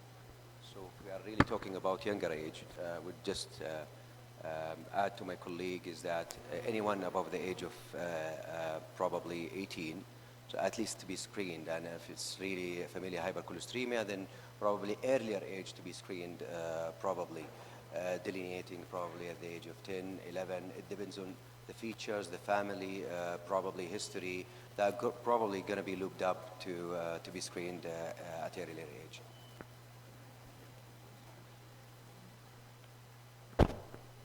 دكتور الشناوي تفضل. Just one point. I think, Doctor, I believe we need to test even our children after birth. Yes, they need to be screened at this point, especially in families that are at risk of familial hypercholesteremia. يعطيكم العافية جميعا على السيشن الرائعة. أنا I have a question. يمكن كلمة السكرينينج تكررت يمكن في كل presentations. How can we expand the screening in practical way? هل فقط اعتماد على مراكز الرعاية الأولية، الاعتماد على المستشفيات، ولا can we involve الفارماسيستس في عمليات السكرينينج، و can we involve الكوميونيتي فارماسيستس في عمليات السكرينينج؟ كيف نحول موضوع السكرينينج؟ يمكن دكتور علي الآن كنت تقول إنه we have to increase the screening process. كيف to increase the screening process؟ شكرا جزيلا، يعطيكم العافية.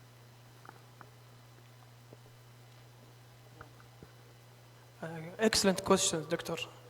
I think we have to have the initiatives, because now we have a good data about reducing LDL and the impact of reducing LDL, and multiple patients may be underdiagnosed, undertreated, as per Dr. Ali when he said, for the familial hypercholesterolemia, homozygous and heterozygous. And it is really, unfortunately, it's highly prevalent in our country. The study is talking about 50 up to 60% in our population, they have dyslipidemia. And most of them found by chance when they go to the primary care or did some labs. Awareness is important. The patient themselves, they should come to screen themselves. So we have to make the awareness, and also the primary care, they should do the screening for all patients who met the screening criteria. More than 40 patients with a multiple risk factor, history, family history of coronary artery disease, prematures, they have to do screening earlier, as Dr. Naif said.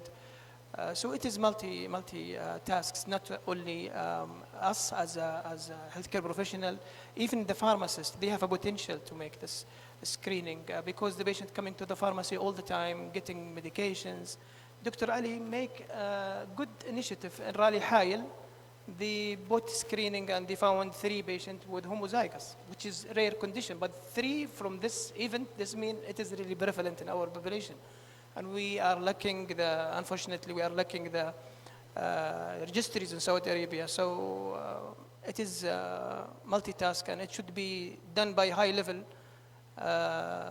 This is my opinion in this area. Dr. Naif.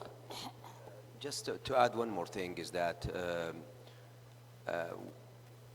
classical teaching saying that dyslipidemia can start as early as childhood.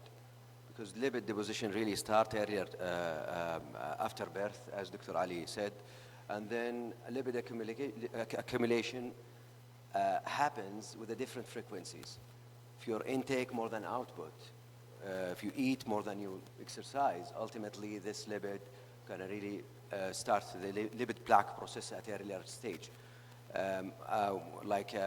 We are working in high cluster, and I came across a call for 11-year-old, who is having cabbage at earlier age of his life, and recent liver transplant because of familial homozygous hypercholesteremia. So cabbage, which is bypass surgery, open heart surgery, can happen at a younger age. So we're dealing with a serious disease, not an actual benign one. Thank you. I would like to add one just small comment that despite all our efforts to detect the patient who really needs to be on primary prevention as to take statin, we need also to keep into consideration that we should really give the statin for the patient who really needs this medication. I know that we have seen in the practice a lot of patients who has, for example, heart failure and he is on a statin. And when we ask the reason, they are going to say that he has heart failure, so he is at high risk for. That's not true. We should really select the patient. There are certain criteria published by the guideline. We should follow it to prevent the overutilization. We don't want to give the statin to all the community. We need to select the patient who really fits the criteria and expected to get the benefit of being on statin therapy. السلام عليكم. خالدة العنزي، نائب رئيس التنفيذي للتخطيط والتحول في تجمع تبوك الصحي. طبعا I would add something. الوزارة في رمضان لو انكم سمعتم قادت initiative اسمها صم بصحة. كان الهدف منها انها تعمل 8 تيست، كلها سكرينينج ل8 تيست، كان منها الليبيد بروفايل، وصرفت وفعلا ضخت فوق 8 مليار ريال سعودي علشان التحاليل هذه. اوكي، كانت النتائج جدا، كان من ضمنها مو بس الديسليبيديميا، كان الديابيتس، البلاد بريشر، كمان بالنسبه لنفس الصحه القابضه. يعني عندنا من ضمن المؤشرات الرئيسيه اللي تشجع السكرينينج، اول شيء السكرينينج حطيتها كمؤشر بالنسبه للديسليبيديميا من المين كي بي ايز اللي موجوده على كل تجمع. السكند كي بي ايز اللي حطته على كل تجمع البيرسنت اوف ذا بيشنت كنترولينج مع الديسليبيديميا ميديكيشن. فهذه انا اتوقعها من الاشياء او الانيشياتيفز اللي راح تسرع من عمليه السكرينينج ويصير في عندنا فعلا سكرينينج افضل. اوكي، لانها مو بس البرايمري كير غطت السكرينينج. اوكي، الحين ما في اي برايمري كير الا من ضمن مستهدفاته انه لازم يعمل سكرينينج، لازم يغطي. اوكي، عنده تارجت معين نهايه السنه لازم انه يوصل لها. فاتوقع انه على ليفل الناشونال الصحه القابضه او التجمعات الصحيه قادت هذا الموضوع بنجاح كسكرينينج للديسليبيديميا، للهايبرتنشن، للبلاد جلوكوز ليفل او الديابيتس. ف السكند ستيب هنا راح يجي احنا دورنا كفارماسيست. اتوقع السكرينينج انتهينا منه، دور اللابوراتوري ودور الفيزيشن. الحين دورنا احنا كفارماسيست هاو تو كنترول اند شغل الكلينيكال فارماسيست هذا الحين حاليا. يعطيك العافيه دكتوره خالد. احب اوضح شيء يا جماعه. انا يمكن ماي كويستشن يمكن ينفهم بطريقه خاطئه. انا ماي كويستشن، انا ما ابغى البيشنت انه هو ياخذ موعد ويجيني البي اتش سي او يجيني المستشفى واسوي له السكرينينج على اساس ان انا اعرفه سواء في الهايبرتنشن او في ديسليبيديميا او في اف اتش في اي ديزيز. انا هاو كان اي ابروتش بيشنتس خصوصا لما اكون عارف انه في هاي بريفالنس كبيره ممكن الهايبرتنشن. ولذلك انا اي منشنت حتى كمان الكوميونتي فارماسي، لان الكوميونتي فارماسي البيشنت بيزورها او الكوميونتي بيزورها without any appointment. فهنا ماي كويستشن، انا ما ابغى بيشنت ياخذ معايا موعد لانه هو اذا اخذ موعد عرف انه عنده مشكله. انا ماي تارجت في السكرينينج خصوصا الناس اللي ما عارف انه عنده مشكله. how can I increase السكرينينج للبيشنت اللي ما يعرف، اليونجر ايجز، البيشنت اللي ماشي في الشارع اعتيادي ممكن يكون عنده hypertension بس without knowing that he's a hypertensive patient. How can I increase this؟ هل فقط هذه مناطة التجمع الصحي؟ هل هذه مناطة بالمستشفيات بالبرايمري هيلث كير سنتر؟ ولا أنا ليش قاعد أقول للكوميونتي خصوصا؟ لأن الكوميونتي بيدخلوها everybody، يتسوق يجيب أي شيء في الأيام هذه. how can we increase this if there is a possibility؟ معليش أنا أعتذر للإطالة يعني على هذا السؤال. أنا عندي ممكن بس سؤال دكتور شناوي، خطر في بالك أنت تسوي سكرينينج لنفسك؟ يس، إيش كان السبب؟ طلعت أشياء كثيرة جدا وبعد كده بطلت، قلت لا أنا ما راح أسوي لنفسي بعدين. بس لا، سؤالي إيش كان السبب؟ ليش سويت سكرينينج لنفسك؟ ولا كان في عارض لا سمح الله؟ بس أي شيء يعني للتشيك اب. يس، ريجولار تشيك اب. I think what should happen يعني هي الحوكمة في الأمور هذه، تشريع الأمور، زي مثلا فحص الزواج اللي كان فرضوه. فأنت ممكن مثلا ما يدخل الطالب الجامعة إلا هو عامل مثلا فحص دهون مثلا. طلاب المدارس ما يدخل مثلا إلا هو مع التطعيمات وفحص الدهون في حالة الفاميليال هايبرليبيديميا. فأنا قصدي هي تتحط من الدولة بحيث إنها تشرع بطريقة فيها prevention. فكده أنت في البداية حتفرضها، بعد كده حتصير خلاص هبت. فاي ثينك هذا حتكون يمكن الاجابه الامثل، والصيدلي بارت اوف ات، لانه انت في الاخر يعني حيسويها اي احد، كوميونتي فارماسي، هوسبيتالز. زي فحص الزواج بالضبط، لما بدا في البدايات كان اوبشنال، بعد كده صار يدخل فيها بعض الاليمنتس. الحين ما في عقد قران الا في هذه الفحوصات، فاعتقد هذه يمكن اسلم طريقه ولا ايش رايك؟ أنا دكتورة فخر, thank you for your comments. This would bring up another question. Is this going to be cost effective to screen all the population that would go to the university? How many patients, how many of them would be candidate? So this is another question that will be raised up. يعطيك العافية دكتور فيصل. هذه نقطة مهمة جدا، وأعتقد أنه مبدئيا I cannot say انه cost effective، بس ال cardiovascular disease or cardiovascular death هي still حتى الآن هي التوب cardiovascular أو cause to death حتى. فأنا إذا يسمحون لي ودي أقسمها إلى قسمين. ممكن تبدأ في two initiatives. الانيشيتيف الاولى زي ما بدات الانيشيتيف حقت مثلا صم بصحه، يكون في انيشيتيف على الليفل ناشونال ليفل دكتور، ومنها المبادره هذه ممكن الكيتس حقت مثلا الليبيد بروفايل تكون موجوده بالكوميونتي فارماسي، ايذر بسبورت زي الريجستري من الفارما كمباني. الحين يزعلون علي يقولون بس تسحبون منه، بس بالأول والأخير هذه فيها فائدة كبيرة للمجتمع. والجانب الآخر اللي هو الإديوكيشن وهو الأهم. صدقوني والله يا دكتور والجميع، أنا شفت مرضى أعمارهم 18 ما كانوا عارفين ان في دواء اسمه لوموتابايد، في دواء اسمه ايفينكيوماب، فيه ما كانوا عارفين الا انه حلك يا غسيل او فقط. ففي عدم وعي عند المرضى انه في ادويه في ريجستري بالوزاره، الدواء افوردبل. فالمجتمع يحتاج توعيه، واعتقد انه افضل مكان للتوعيه انه نروح حنا للاماكن تواجد المجتمع حتى. So it was a simple question. Now we get a lot of complicated answers.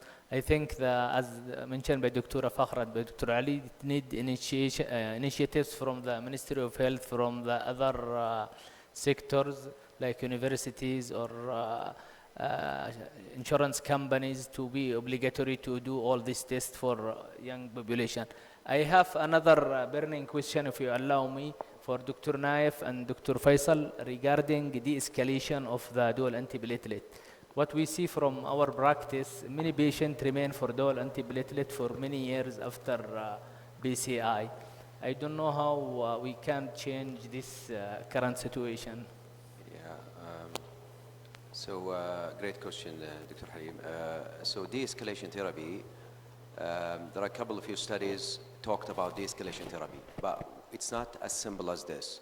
So you can de-escalate the therapy basically based on a couple of few things. First, the type of stent that we usually put sometimes for those patients. If we put the stent in the left main, I would not think of de-escalation earlier. A complexity of the lesion of the coronary artery disease. So in those circumstances, probably I will not really de-escalate earlier. And those also circumstances where the stent is too long and there are other allied factors, probably risk factors with the patient. So de-escalation, we usually don't take it as simple as this. We usually think about risk factors plus the patient profile and the type of stent, where it's put, and the anatomy of the coronaries, and in that time probably we'll decide upon de-escalation or not.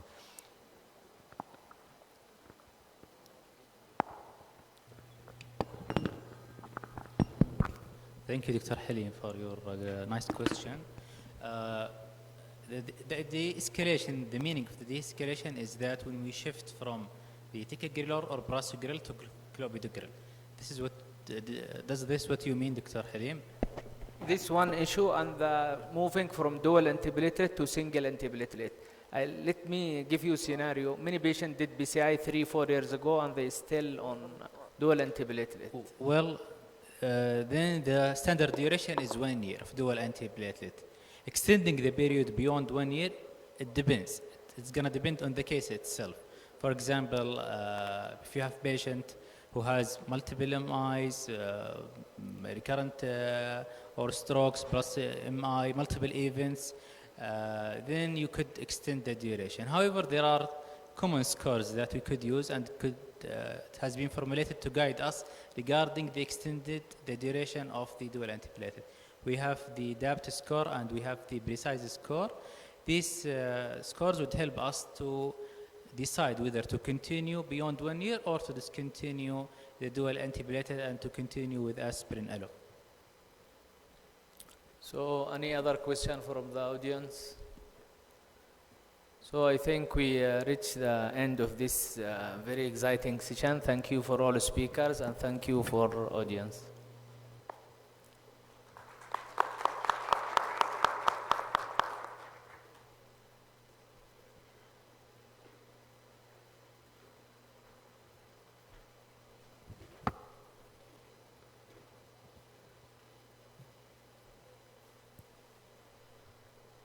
نشكر المتحدثين على هذه المحاضرة المثرية، وأدعو الدكتور علي تبيناوي أن يبقى متكرماً على المسرح لتكريم المتحدثين. الدكتور حليم شمسان.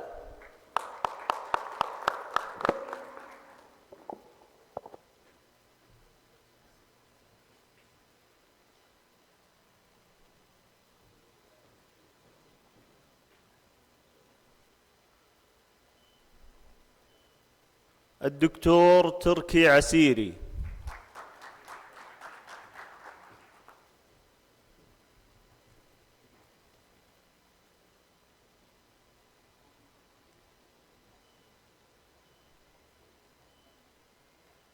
الدكتور فيصل القرني.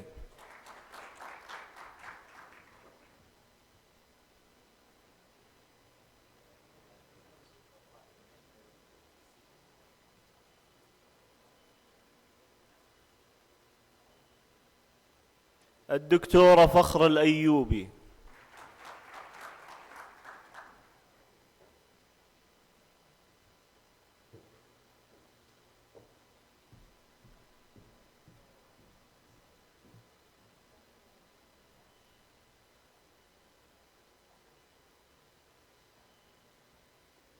الدكتور نايف الغصاب.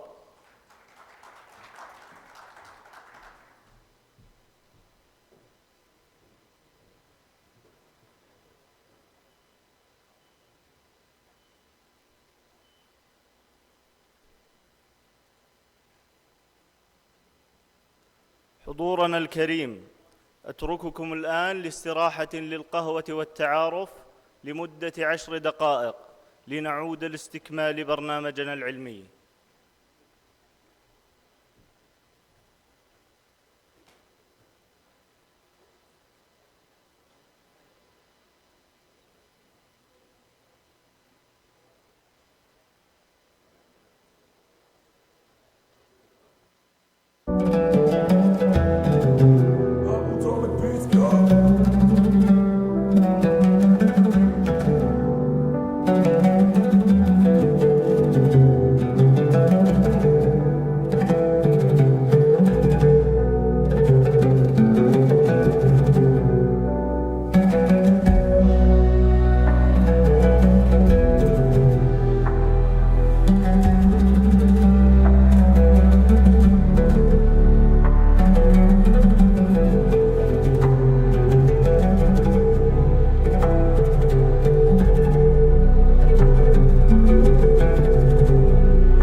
ضيوفنا الكرام، أما الآن ننتقل إلى الجلسة الثانية لهذا اليوم بعنوان Advancements in Diabetes and the Endocrine System. وفي هذه الجلسة سنتناول أحدث التطورات العلاجية في إدارة مرض السكري وأمراض الغدد الصماء، مع مناقشة الحلول المبتكرة التي تهدف إلى تحسين جودة حياة المرضى. تدير هذا الحوار أستاذة مشاركة في جامعة الملك سعود، كما أنها خبيرة في مجال علاج أمراض السكري ومجال الغدد الصماء. رحبوا معي بالدكتورة جوزة السبهان.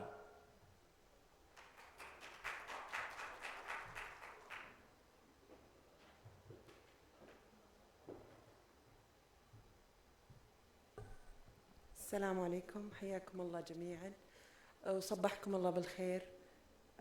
في البداية أحب أبدأ كلمتي كلمة قائدنا وملهمنا سمو سيدي ولي العهد الأمير محمد بن سلمان حفظه الله، حين قال نرحب بالحالمين. وهالعبارة ما هي مجرد عبارة، إنما هي خارطة طريق لنا جميعا. أنا متأكدة أنه مؤتمر حاي للعلاجيات كان حلم، وأصبح مؤتمر حاي للعلاجيات الثاني، وإن شاء الله بيكمل وبيكون الثاني والثالث والرابع.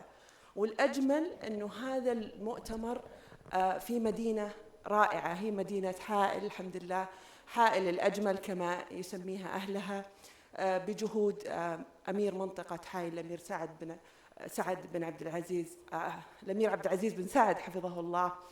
وطبعا الشكر لكل حالم أنه يحقق حلمه وتظهر على أرض هذا الوطن الغالي، والشكر موصول لتجمع حائل على عقد مثل هذا المؤتمر العلمي المتخصص في الأبحاث وكذلك في الأمراض المزمنة في منطقتنا. الشكر لمنظمين المؤتمر العلمي على رأسهم الدكتور علي بن فارس البيناوي على الدعوة وعلى اختياره لهاللجنة المنظمة والإعلامية. فعلا اجتهدوا وسهروا وتعبوا وبرز هذا المؤتمر، وشكرا لهم، لأنه حائل مو بس الأجمل، حائل الأعلى علميا. وأتمنى أنه توصيات هذا المؤتمر تتخطى هالقاعة وتكون زي ما ذكرنا من التوصيات اللي تحسن جودة الحياة للمواطنين والمقيمين في هذا الوطن الغالي. Let's start our session with Dr. Marzouk Al-Ghafeli. The first presentation will be with Dr. Marzouk Al-Ghafeli. He's a completed Saudi fellowship in diabetes management at King Faisal Specialist Hospital and King Fahad Medical City. He will present updates in management of type 1 diabetes. The floor is yours, Dr. Marzouk.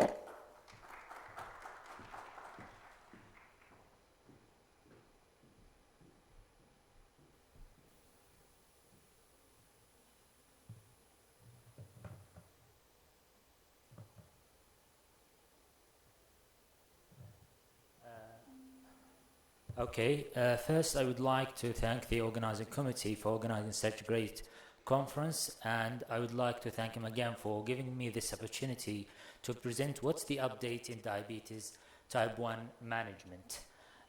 First, there is nothing to disclose here, and the objectives that when we talk about type 1 diabetes, the diabetes technology is the first things that we should mention. Then we will touch briefly about the type of insulin, and we will end up with the Lantidra.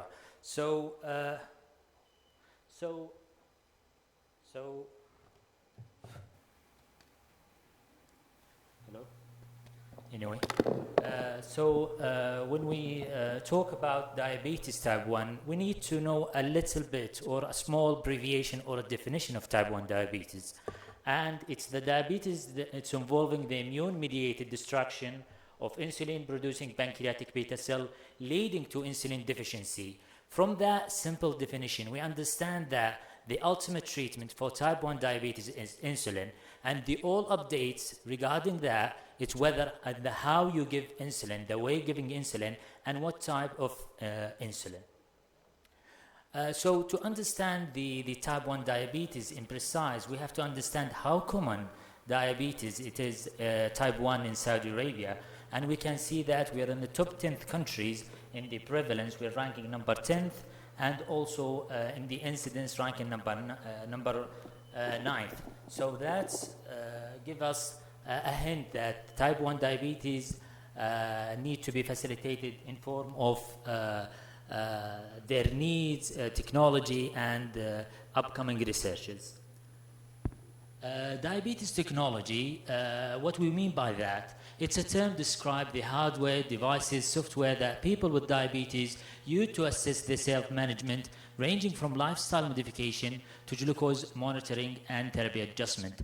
It mainly divided two categories. The first one, the insulin administration, whether by pen or insulin pen, etc., or glucose assessment to know what's the blood glucose reading. So like blood glucose monitoring and continuous glucose monitoring, and it's called CGM that we will be referred to. I intend to put the slide at the beginning. We're talking about insulin pump. First, we want to know what's the advantage and disadvantage of using insulin pump. So later on, when we talk about type of insulin, so we are aware of the advantages. There are plenty of advantages of using insulin pump, but mostly we can see that the improvement of a blood glucose and the reduction of hypoglycemia. So these two points really important, because we face it in the clinic.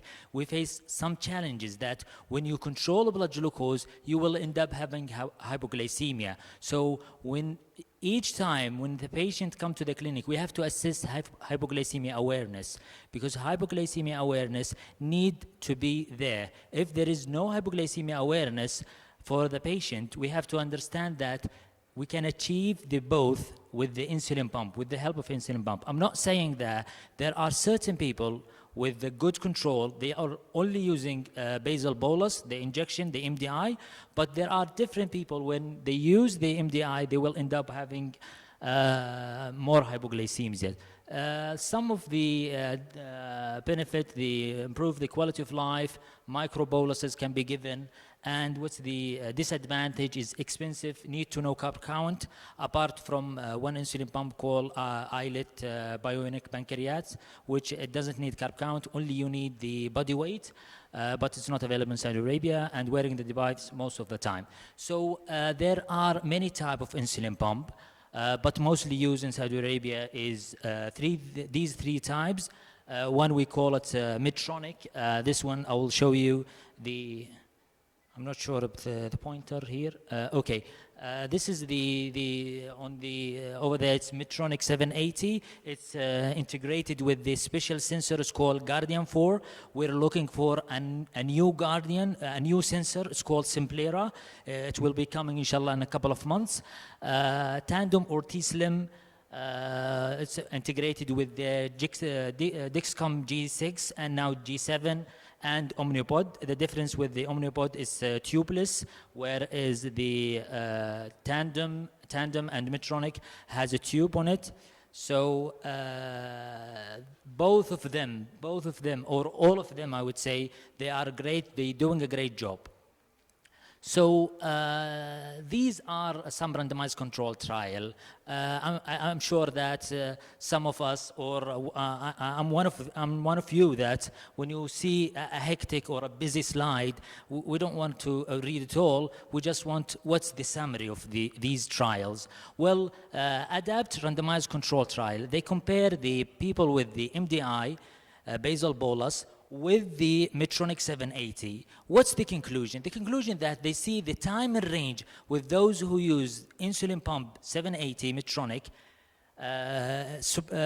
superiorly or better in comparison with the MDI. On the other hand, there is another randomized control trial. This is for Tandem. Also, the results show a tremendous change in controlling blood glucose. So overall, insulin pump over the MDI or blood glucose or basal bolus for no doubt the insulin pump way better. So what about Omnipod? Is it better? It's also good as well. We can see that here's the timer range. It's better with those who using Omnipod. We can see that the hypoglycemia decrease with the using of Omnipod. The severe hypoglycemia decrease with the Omnipod. Also, the hyperglycemia increase. The hyperglycemia decrease with the using Omnipod. So in general, the insulin pump decrease the hypoglycemia and increase the time and range. Which is great to achieve that. So we know that from literature, the companies, they all talk about how good insulin pump. So what about the real life? This is one of our patients in the clinic. So we can see that he using basal bolus insulin. We can see the time and range, but let's stop a while and say, like, what is time and range? You mentioned it many times. Well, time and range mean that the blood glucose from 70 to 180. This is the ideal. The ideal, it should be 70 and above. This patient achieved the time and range. We're happy, but when you see the hypoglycemia, we're not happy. So we have to treat hypoglycemia. Sometimes when we relax the blood glucose, we end up having hyperglycemia. So when we shift the patient to insulin pump, guess what? The time and range increase, 87, and the hypoglycemia decrease. So achieving the two things at the same time, it's one of the great things that happen with the help of insulin pump. This is another patient. She used to be on MDI, and you can see that all her blood glucose above target. When we shift her to insulin pump, see the time and range is 90%, which is one of the success story, I would say. So insulin pump, no doubt, it's great if it's available and affordable. Okay, so now we move to another option, which is smart insulin pen. Smart insulin pen, it's not as good as the insulin pump, but it's good. It's another option. It's cheaper. What it is exactly? This is the pen. You fill it with the rapid-acting insulin, but you need a basal. So don't forget the basal. While in the insulin pump, you don't need the basal. Only one type of insulin, which is rapid-acting insulin, whether it's Aspart or Lispro. But here, you need a basal. Okay, so what's the advantage of the smart pen? The smart pen is connected with the app. So and the sensor. So it gives a recommendation. So your blood glucose high, you need to take 4 units. Your blood glucose low, you have to eat something. So also the smart pen give a micro boluses. So even like half dose, I would say, half units. Sometimes with the regular insulin, we cannot give half the dose. So now we have the CGM, or continuous glucose monitoring, which is available in Saudi Arabia. We have many worldwide, but the one used in Saudi Arabia, we have the 3. CGM, continuous glucose monitoring. All of the 3 are good to show the blood glucose. These devices does not integrate or tell what the patient should do, but it tells what's the blood glucose right now. So if the blood glucose 200, it's 200 milligram per deciliter. So the small differences between the 3 of them, for example, Libri 2, we're waiting for Libri 3 Plus, inshallah, coming in a couple of months. Libri 2, it's been used for 14 days. The price 250 Riyal. Dexcom Dexcom 1 Plus, the price 180, but the duration is short, so 10 days. Sai, it's a new for the market. The duration is 14 days as well. The difference between them right now, the Dexcom can be wear in the arm, in the abdomen, in the upper buttocks, where in the Libri 2 and Sai in the arm. Okay, so now so when we mention CGM, we have to have a proof that it's good. Otherwise, we won't be using it. So there is a landmark trial called a Diamond trial. It shows that the CGM user achieve a blood glucose better than the home blood glucose monitoring. So this is another study which showed the hospital admission decrease with the one who using CGM. So when you think about it, it makes sense in it. I mean, like, if you know your blood glucose, you will act upon it. For example, if a patient eats a slice of bread and his blood glucose goes sky high, so next time he won't eat that kind of bread. He will eat half of it or he won't eat it. So those who know their blood glucose, they will act differently from those who doesn't know or they don't know about their blood glucose. So the results here, it makes sense that the user of CGM in controlling blood glucose and hypoglycemia better than the self-blood glucose monitoring. Okay, and let's have a talk about, you mentioned that time and range. Why you didn't mention A1C? Well, in a couple of years, I would say, for the type 1 diabetes who using sensor, the A1C does not give a clear picture of the status of the blood glucose. For example, if you see the first pie, his blood glucose control, his A1C 7. If you see the second pie, his blood glucose quite control with the hypoglycemia 5%, the hyperglycemia 25%, and his A1C is 7. When you see this one, the hypoglycemia is 20% and the hyperglycemia is 40% and time and range only 40% and the A1C is 7. So all of the three, the A1C is the estimation. It's in the middle. It's given in the middle. For the type 1 on the basal bolus or any type 2 with the basal bolus, the fluctuation of a blood glucose, that doesn't give a clear picture of A1C. But we can use it. It's a good marker for now, especially for type 2, because the fluctuation is not that much. But with the type 1, the fluctuation is high. So the time and range would be accurate, more accurate to estimate the blood glucose. So now we finish with the technology, so let's have a brief touch about the new type of insulin. We know that rapid-acting insulin previously, there is an ultra-rapid acting insulin, which called Lemogif or Fayasab. Lemogif is Lispro and Fayasab is Aspart. So how good are they? Well, they did a study. So with the studies, we know that the efficacy of the medication. They compare the Lemogif, Lispro, rapid acting with the Lispro. So they see that the Lemogif no inferior than Lispro in form of preprandial blood glucose, but superior in postprandial blood glucose. So also it makes sense, doesn't it? I mean, like the ultra rapid, it will act faster than the rapid, so it will act more on the postprandial blood glucose. So which is great. This is the summary of a Bronto type 1 study and onset clinical trial as well done for the Fayasab. Lemogif is available in some market in Saudi Arabia, but Fayasab is still not available. Okay, this is an inhaled insulin. It's not new, but I brought this one just to remind us of to give us about what's other option that we have. It's been approved by FDA 2014. It's way long, but unfortunately it's not available in Saudi Arabia. It's available as a monomerase regular of human insulin. Studies shows that inhaled insulin have a demonstrate faster onset and shorter duration compared with the rapid-acting insulin. The use of inhaled insulin may result in a decline lung function. It's contraindicated in individual with the chronic lung disease such as asthma and chronic obstructive pulmonary diseases. These are studies that's an open-label randomized controlled trial crossover study. They compare the rapid-acting insulin with the inhaled insulin, which called Afrezza. So the results show that the Afrezza or inhaled insulin show that the peak is faster than the rapid-acting insulin, and the half-life is shorter. So it's a good option as well to keep it in mind. Okay, what about, we've heard that ultra-long acting insulin is called icodic or a weekly or once weekly long-acting insulin. Well, it's not yet been approved by FDA.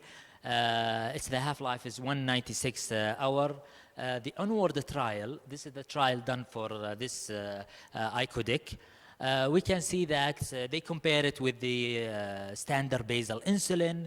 We can see that the estimated or the A1C reduction with the icodec, the weekly. It's better comparing to glargine or digludec, but the hyperglycemia is more with icodec. We can see that it's done in type 2 and type 2 and type 1. The type 1, it's up to now, it's not recommended to use it for type 1. Why? Because you can see the result. The reduction of A1C, it's worse than, or it's not superior than digludec, and the hypoglycemia, it's more. So we have to, up to now, it's not recommended for type 1, but for type 2, yes. Okay, denosinosyl or Lantidra. What is it? 2 years ago, the media was busy with this new achievement. Well, it's the first allogenic pancreatic islet cell therapy for the treatment of adults with type 1 diabetes with the severe hypoglycemia. They infuse the graft from the portal vein, and the patient need to be on immunosuppressive therapy lifelong. But the issue with the Lantidra, the side effect, 90% of subjects had at least one serious reaction. The major cause attributed to liver laceration because it's injected through the portal vein, and it the graft settle in the liver. So hemorrhage, intra-abdominal bleeding, elevated portal pressure.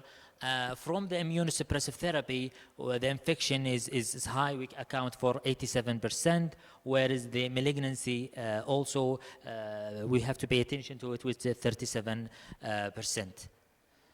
These are the clinical trial for the Lantidra. It's two clinical trial. The first study with 10 patients, and the second study with 20, so the total is 30.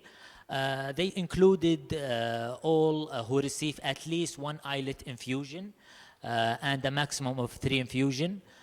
What's the result? We want it in a short term. Well, here's are the result of these trial. We can see that of the 3, 5 of them had no days of insulin independency. So that means the failure of the treatment. Whereas the 4% had the independent for less than for 1 year, whereas 12 subjects had from 1 year to 5 years, and 9 subjects achieved the success of the treatment more than 5 years. So we have to weigh the benefit and risk of using this alternative medication. It shows the adverse event from using Lantidra. We can see that those, for example, 1, that's mean 1 side effect, 2 side effect, and 3. And we can see mild to moderate. We can see most of the patient has the side effect of using Lantidra. Mostly I try to make it as quick and short as possible, and thank you very much.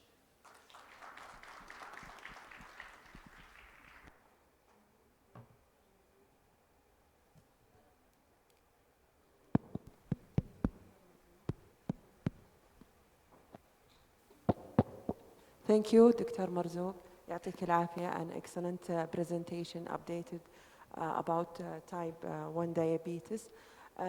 Let's move to the next speaker, Dr. Faris Mtairi. Dr. Faris Mtairi is a senior internal medicine clinical pharmacist at King Saud Medical City. He has a PharmD graduate. He was a graduate from King Saud bin Abdulaziz University. He will present today tailoring obesity treatment in Saudi Arabia population, a challenging and opportunity. The floor is yours, Dr. Faris. Thank you, Dr. Joseph, for introducing me. It's my pleasure to be here, and I would like to thank Dr. Ali Tbenawi and Dr. Hatem Harbi and the rest of organizing scientific and media committee for invitation. Today, inshallah, I'm going to talk about the tailoring obesity treatment for Saudi population, challenges and opportunities. Disclosure, nothing to disclose, and this is my key points that I will be addressed in the next 20 minutes. First, I will talk briefly about the overview of the obesity, discuss the current treatment for obesity, outline emerging therapy, and finally I will discuss the challenges and opportunities for the obesity. Obesity, simply defined as a result of long-term energy balance, where the energy intake exceeds the energy expenditure, which lead to accumulation of the adipose tissue to exist that impair both physical, psychosocial health, and well-being. It classified based on the body mass index to overweight of a BMI more than 25 to less than 30, and obesity start from BMI equal or more than 30 to less than 35. Obesity class 2 if it's more than 35, and class 3, and etc. Obesity is a global issue and significant public health epidemic, which have progressively worsened over the past 50 years. And has tripled globally since 1975. And according to WHO, at year of 2022, 16% of the world population affected with obesity, which nearly around 890 million. And this number expected to increase to double to 1.5 billion by year of 2030. And around 7% of the mortality causes globally related to the obesity. Economically, its impact was estimated to be $1.9 trillion by year 2022, and with the projection reaching to 4 trillion by 2030. Also, regionally, it's highly prevalent, especially in the GCC countries, and there are 4 GCC countries are among top 20 of the most obese countries in the world. Unfortunately, KSA ranks 4th globally in the obesity rate, following Kuwait and Iraq and Qatar. And according to General Authority of Statistics, around 23.1% of our population affected with obesity, and the percentage of female exceed male. Moreover, there are similar cross-sectional studies across the KSA consistently confirm the high rate of obesity by different regions. And obesity consider significant economic and societal impact, including the cost of healthcare system. And the economic impact was estimated in the 2024 to be around $20 billion, and to be increased to more than 150 billion by year of 2060 in the Saudi Arabia. While obesity is important because it's related and responsible for developing new diseases such as diabetes, hypertension, dyslipidemia, heart disease, stroke, sleep apnea, and cancer, which lead to increasing mortality and morbidity, either due to obesity itself or obesity-related complication. There are multiple contributing factors, some of it non-modifiable, such as genetic and gender, whereas the lack of exercise and the food habit among the most modifiable risk factor. Also, some of psychiatric disorder and medication. I try to summarize in this table. There are multiple or numerous medications that induce a weight gain, and with the alternative. And I think medication is important to be assessed before starting anti-obesity medication, because all of this medication may interfere with the weight loss. Current obesity treatment, before we go to that, the available option or treatment, we have to understand the goal of a treatment, which is to prevent and treat complication of obesity, and to prevent further weight gain, reduce body weight, and try to maintain a lower body weight over the long term of time, This will end by improving the quality of life for those patients. The initial goal for weight loss is to achieve a healthier weight, and the healthier weight typically around 5 to 10% of the body weight. Why this weight is considered a healthier weight? Because it can be achieved for the most of the patient and safe, and it has less risk of weight regain, and around 0.5 to 1 pound loss per week. However, more weight loss is needed to translate into clinical improvement, especially in the diseases developed due to obesity, such as in the patient with hypertension, diabetes, and GERD. We need to increase the weight loss to up to 15% to see the improvement in such diseases, as well as dyslipidemia, obstructive sleep apnea, and asthma or COPD. I don't know why the numbers come in Arabic. This is the 5 A's framework, which is helpful before starting the obesity medication treatment. First of all, assess and confirm of diagnosis, then advise the patient about the risk and benefit to starting the obesity treatment. Then the most important thing to establish an agreement between the patient and healthcare provider in order to the weight loss goal and the strategies, which medication suitable or procedure that he or she needed. Then assess and don't forget a follow-up. This is the 3 pillars of obesity treatment. Firstly, we can start lifestyle alone in any overweight patient.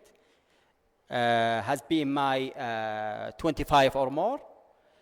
And patient needed to start an anti-obesity medication. It can be started if the BMI equal or more than 30 or more than 27 with any obesity-related complication, and surgery reserved for patient with high or obesity class 3 BMI more than 40 or more than 35 with at least 1 or more obesity-related complication.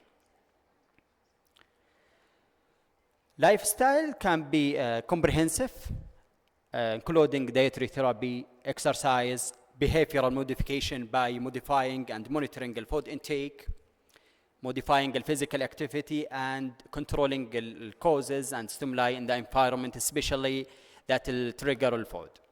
And I think it's a cornerstone for the lifestyle modification.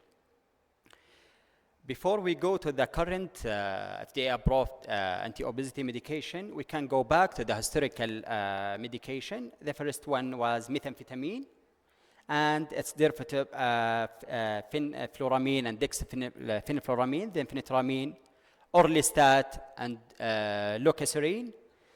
And leucoserine withdrawn from the market in the 2022 due to risk of cancer. And nowadays we have 6 medication, orlistat, and 2 combination, phenetramine, topiramate, bupropion, naltrexone, and in the 2014 liraglutide, which is GLP-1 introduced to the market, then semaglutide, and in the last year tirzepatide. This table just summarizes dosing and route of administration, side effect, and contraindication. I want to just to highlight on the weight reduction. It can be with the phenetramine topiramate. It can reduce the weight from the baseline up to 11%, and weight loss with naltrexone bupropion to up to 6%. With the liraglutide, we may reach to 7%. With the semaglutide, we can reach to 14.9%. Tirzepatide, we can reach up to 20.5%, and with the orlistat, only 3.4%. The current anti-obesity pipeline, we have around 157 clinical stages of the medication, including 7 only in the phase 3, and the other either in the phase 2 or phase 1 or still in the pre-clinical, which has more than 60 different mechanisms of action. And only 43% of them were orally, where the other either parenteral or topical.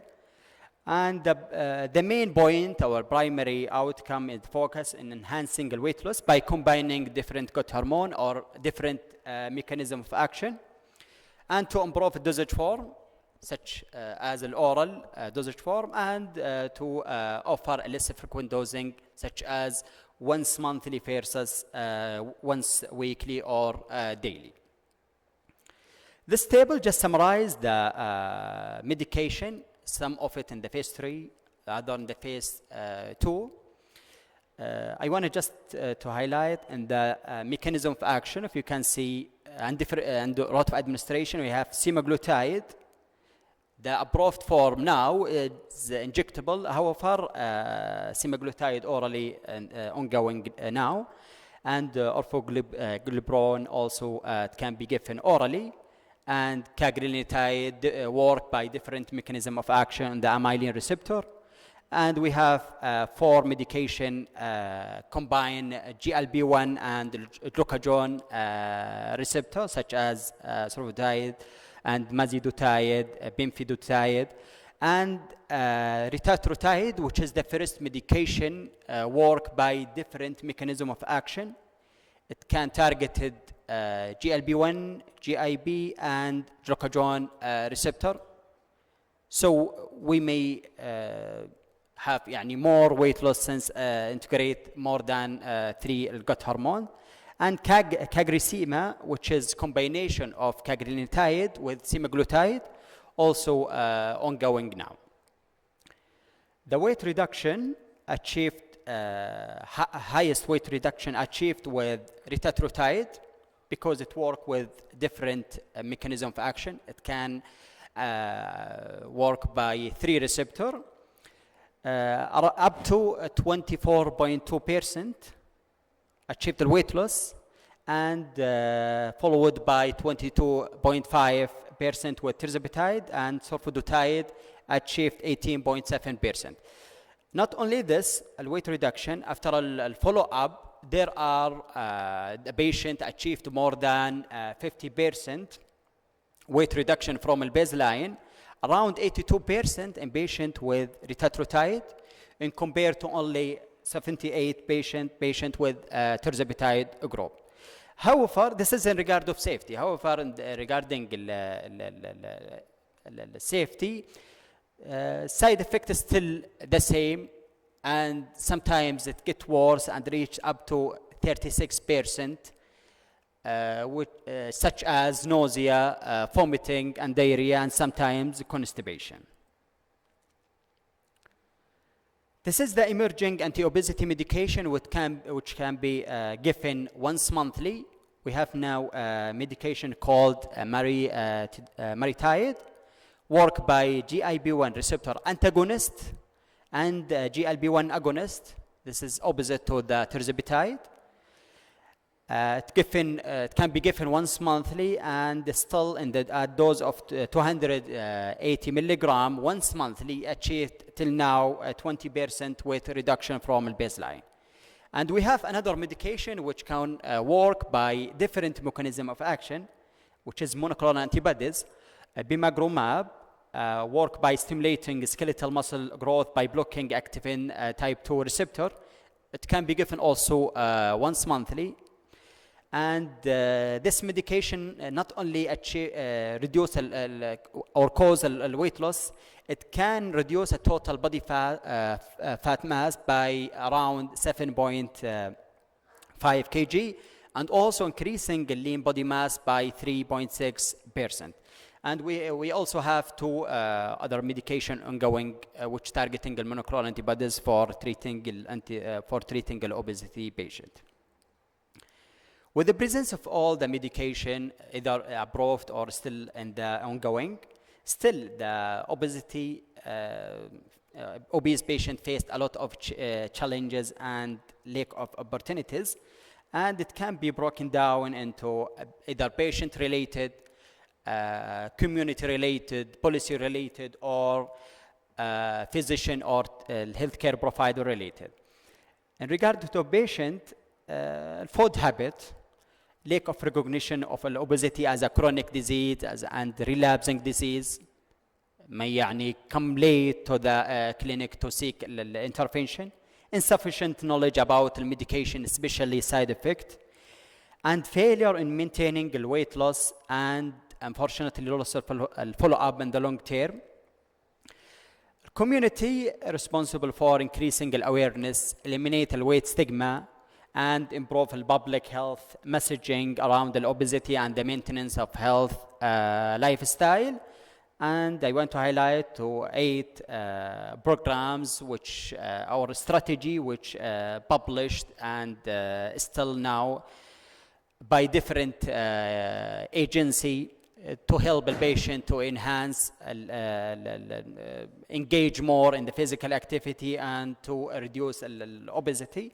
And the quality of life program launched by Vision Realization Office as a part of Vision 2030, which aims to reduce single obesity prevalence by 3% and increasing physical activity at least to up to 40%. The policy responsible for the cost of medication, as you know, most of the medication higher in the cost, and some of the patient cannot afford the medication because of the restriction, and access to the treatment may be not available due to a proper restriction, and can be overcome by encouraging the insurance companies to cover the full range of obesity treatment. And update national obesity guideline regarding the healthcare provided, recognize the obesity as a chronic disease, not just a risk factor for all other disease, increase the health care professional education guideline and resources, and establish a clear referral pathway from a primary to a tertiary center for patient looking for obesity management. By this, I end my talk. Thank you for your active listening. Thank you, Dr. Faris, for your nice, informative presentation. Just to remind the audience, any question will be postponed to the panel discussion after our speakers' talk. The next talk will be with Dr. Bashriya Shemmeri. She will present about diagnosis and management of X-linked hypophosphatemia. The floor is yours, Dr. Bashriya.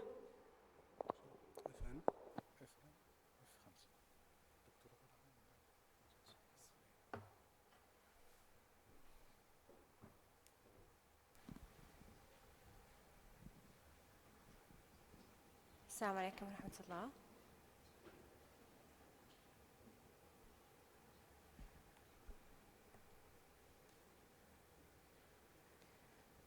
Today I will talk about the diagnosis and management of X-linked hypophosphatemic ricket. I have nothing for disclosure, and this is my objective. First I will talk about hypophosphatemic ricket pathophysiology, then we'll go through X-linked hypophosphatemia mechanism, clinical and biochemical manifestation, then management. And we will discuss the challenges in conventional treatment and overview of the updated treatment modality. Hypophosphatemic ricket represent impaired bone mineralization due to phosphorus deficiency. As you know, phosphorus is the key regulator of the bone mineralization and the growth pellet apoptosis. Those two aspects, any defect of these two aspects will cause ricket with normal calcium and parathyroid hormone. Most children and adolescents have a genetic cause, while acquired causes are seen in some older children and adolescents.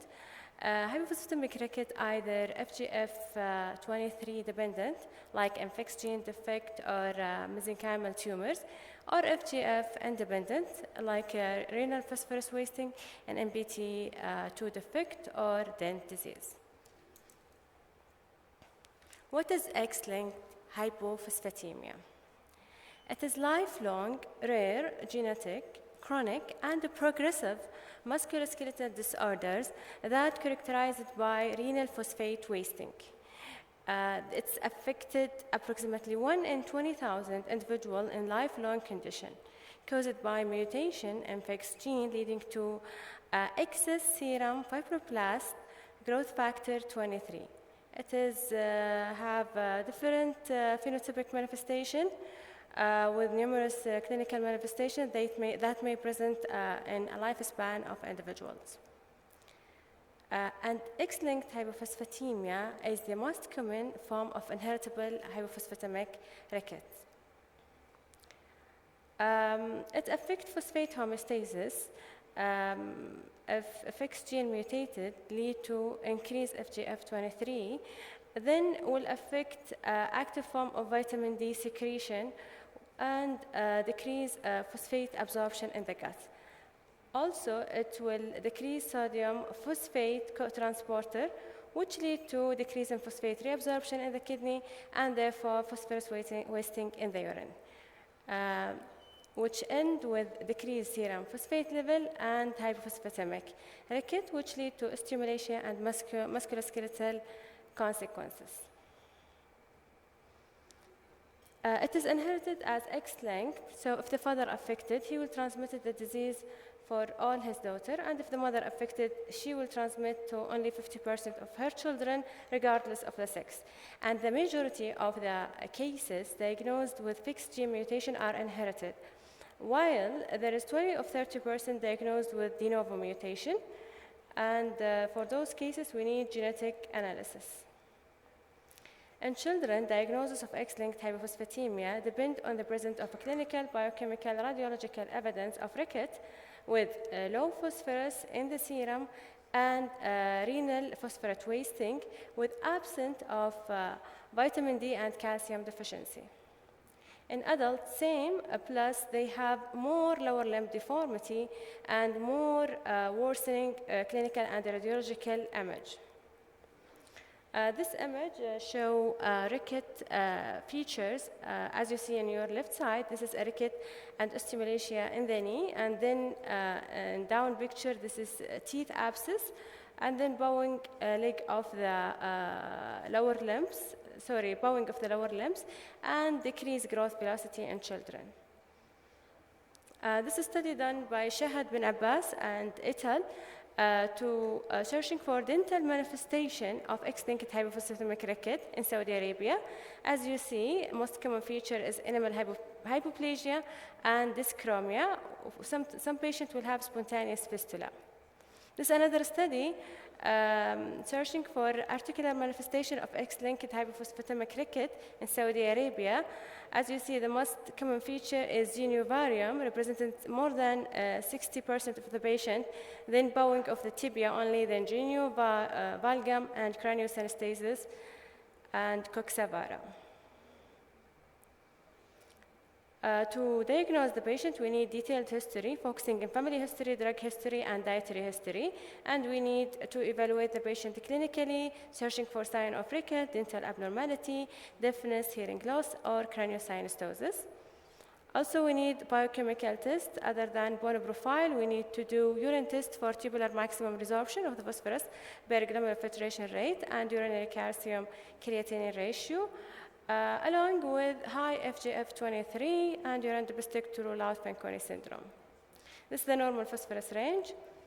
Also, we need radiological evidence of severe ricket and renal ultrasound. To confirm that, we need genetic analysis for fixed gene and for the family counseling. This is an article published by Gulf Cooperation Counseling for diagnosis and measurement of X-linked hypophosphatemic in children and adolescents, which is summarized in this picture. And the most important part of this talk is therapeutic management, because before 2018, we have only conventional treatment. After that, we have additional treatment which help to improve the quality of life of those patients. Conventional treatment, I mean oral active vitamin D and oral phosphorus, which help to promote growth and correct leg deformity and facilitate tooth mineralization.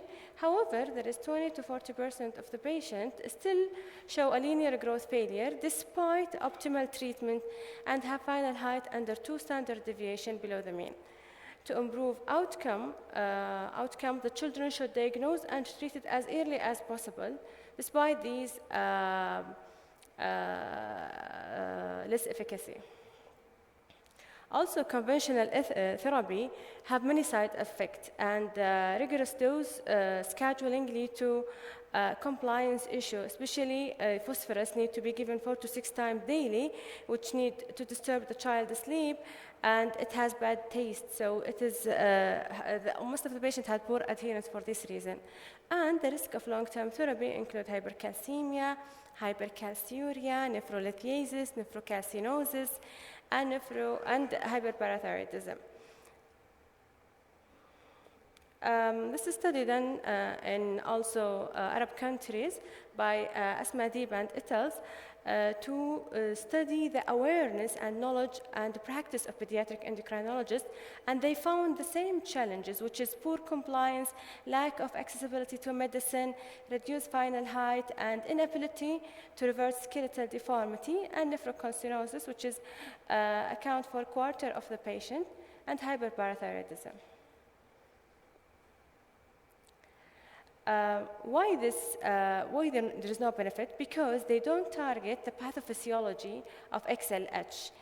And also because 20 to 40% of the patients with well-controlled XLH, well-controlled medication, show a linear growth failure despite optimal treatment with conventional therapy. So moving to other line of treatment, which is Pruzamab. It is recent or new medication is approved by US FDA in 2018. It is represent a paradigm shift in the treatment by targeting the pathology of XLH. And it's a disease-modifying therapy that restores phosphate homeostasis, and it is designed to bind and inhibit FGF23. It is available in all GCC countries for X-linked hypophosphatemia, for adult and pediatric from age of 6 months of age and older, and for those with a tumor-induced osteomalacia caused by FGF23 gene, and it's for adult and children more than 2 years old. There is a lot of clinical trials studying safety and efficacy, but I will start with this randomized controlled trial. This is compare Pruzamab with continuation of conventional therapy in children with XLH disease. They study children in age 1 to 12 years old. They measure total RSS and should be more than or equal to, and they confirm there is a PEX gene mutation. Also need to measure the fasting phosphate and need to be low in these cases. They compare 2 groups of medication with Pruzamab, 0.8 milligram per kg sub-Q injection every 2 weeks, compared with oral phosphate and active vitamin D.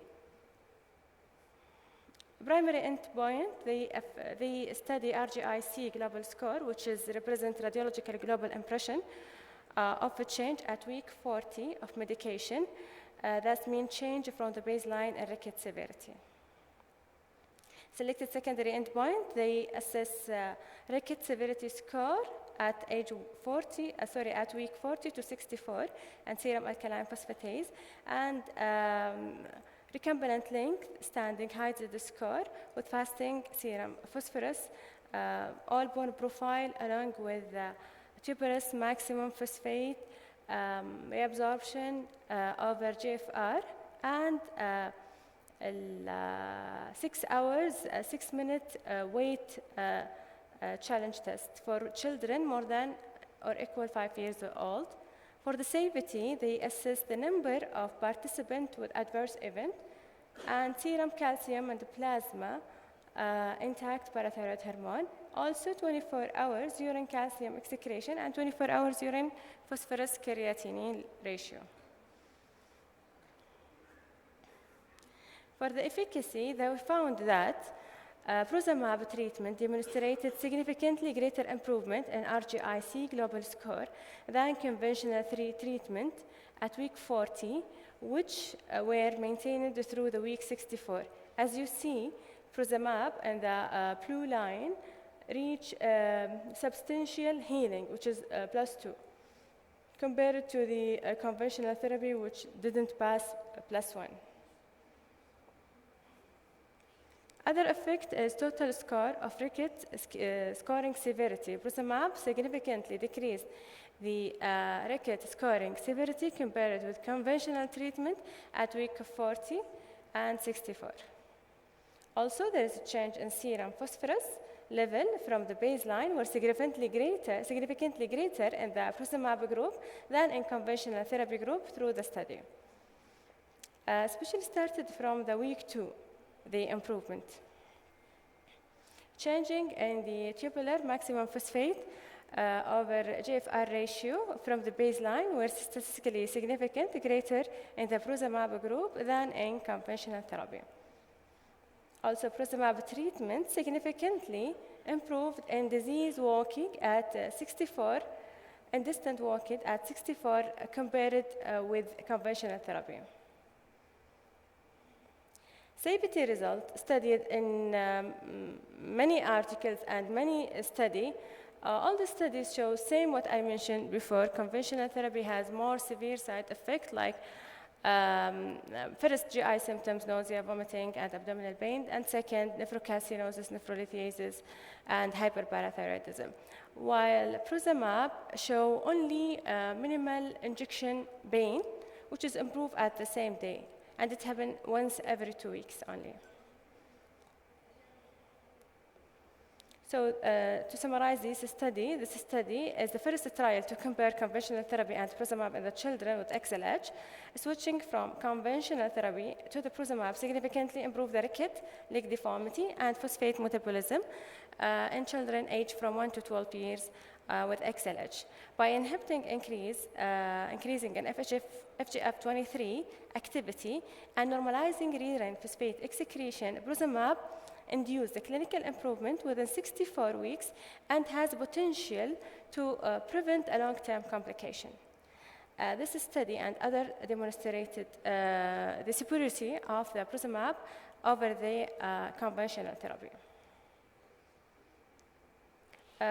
The dose recommendation by US FDA for pediatric age group started from 6-month-old to less than 18 years. It is given from 0.8 to 1 milligram per kg every 2 weeks, subcutaneous injection, to maximum dose of 90. For adult, they recommend starting dose 1 milligram per kg. It is every 4 weeks with maximum dose 90. During the treatment, they need to do serum fasting phosphate, should be monitoring every 4 weeks at the first 3 months of treatment, and then with each dose adjustment. This is another case series published last year in assisting 14 patients with XLH from Gulf Cooperation Council countries from Saudi Arabia, Kuwait, and United Arab Emirates. Those patients aged from 2 to 40 years at diagnosis. All the 14 patients started in conventional therapy for 1 year, and then 10 of them shifted to Prozamab treatment. The case series study show conventional therapy resulting in suboptimal response with lack of improvement in clinical signs and symptoms. Side effects of conventional therapy include nausea, diarrhea, abdominal pain, nephrocalcinosis, hyperparathyroidism, which affect the patient's quality of life, and adherence of the treatment. Bruzumab demonstrates marked improvement in the biochemical markers of rickets, in addition to reducing pain and muscle weakness and fatigability. There is no significant side effect except localized pain from the injection site. So in conclusion, XLH poses substantial burden of the lives of the patient suffering from the condition from childhood to adulthood. Conventional therapy remains challenging due to the persistence of the symptoms and unpleasant side effects, which can lead to the poor adherence. And the Bruzumab treatment improve benefit, bone health, and patient symptoms and quality of life. That's it, and thank you.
رؤية المملكة 2030 رؤية طموحة تقودنا نحو مستقبل أكثر إشراقاً، تولد إنجازات وتحيي روح الابتكار والاستقلال الصناعي.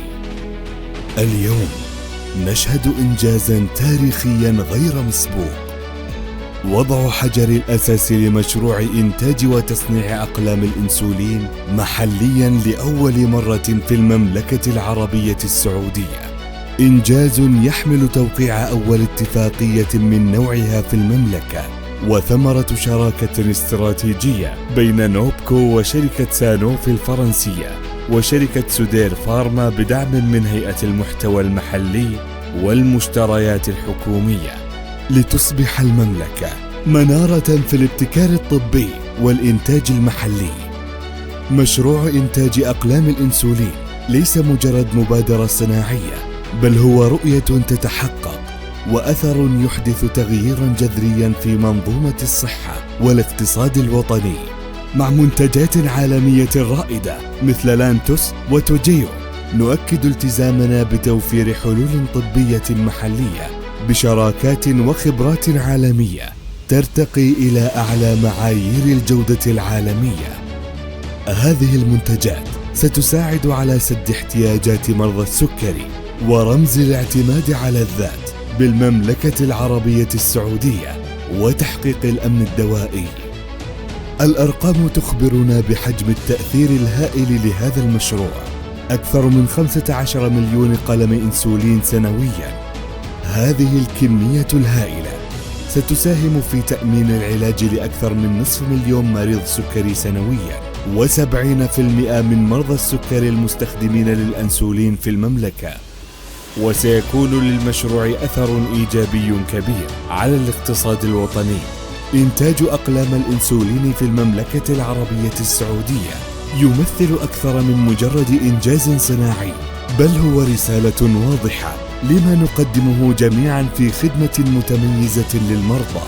اليوم نحتفل بهذا النجاح الذي يجسد رؤية المملكة الطموحة، مؤكدين أن المستقبل لا يعرف حدودا.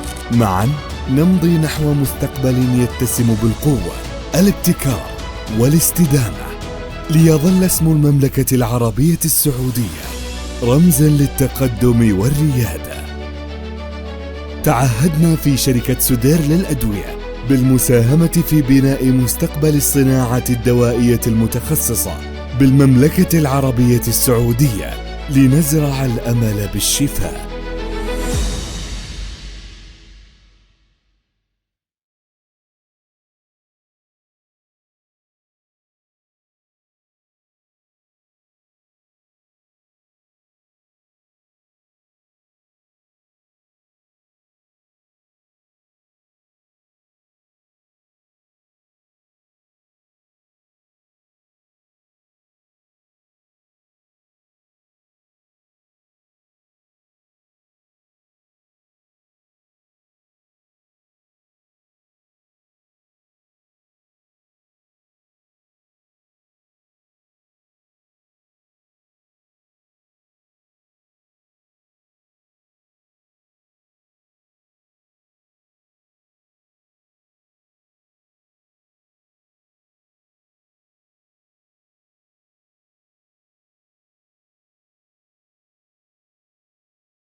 to add a genetic test and a lipid profile for homozygous familial hypercholesterolemia as a part of prematernal examination. This issue now extended to Saudi Heart Association, and anybody couple they will marry supposed to be applied this rule. This is the first one. Why? According to with sickle cell disease, thalassemia, HIV, hepatitis, the rate of consequency, marriage 57.7 in Saudi Arabia, 28.4 first degree in marriage, second degree in marriage 16.4, and that's still around 2.5. So these my facts, and I supposed to be everybody knows. So the main issue here for familial hypercholesterolemia, there is still very close 57.7 consequently here in Saudi Arabia. Second one of the very famous studies, which is Corres and Interheart study. The first presentation of acute MI in Gulf country is 10 to 12 years early than Western country. On the other hand, homozygous familial hypercholesterolemia is the same privilege as if it's Western country. First statement is correct while second is wrong. First statement is wrong while second is correct or both wrong. Very important, right? Next. I think this is a picture of classical patient of homozygous familial hypercholesterolemia. My concern, everybody knows, but for cardiologists, the issue is totally different. The problem of aortic root, it is not simple aortic root stenosis. The problem, cardiologist is here. So the issue is annular mechanism and the subannular mechanism more than issue of aortic stenosis alone. So if anybody handling patient with homozygous familial hypercholesterolemia, most of them, the not issue of remove the AVR, make it AVR, no. The issue it is remove the valve and remove the subvalvular mechanism. So the issue is totally different than simple aortic stenosis. Nicely. Here, peripheral arterial disease is the first adverse cardiovascular event in patients with homozygous familial hypercholesterolemia. Anybody say yes or no? Peripheral arterial disease is important and the first adverse cardiovascular event in patients with homozygous familial hypercholesterolemia or no? Somebody is laughing. This again is important. Response of lower lipiding therapy like statin, azetamide, BCK9 inhibitor, in general, dyslipidemic patient is the same as homozygous familial hypercholesterolemia. Yes or no? No, perfectly.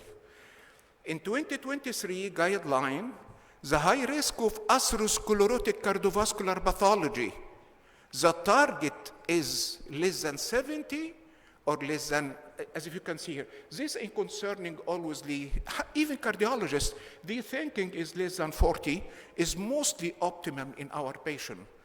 It is not the issue of we can make it tightly controlled, but we like as a cardiologist is LDL, it is not go to the one only, or maybe less. Fine.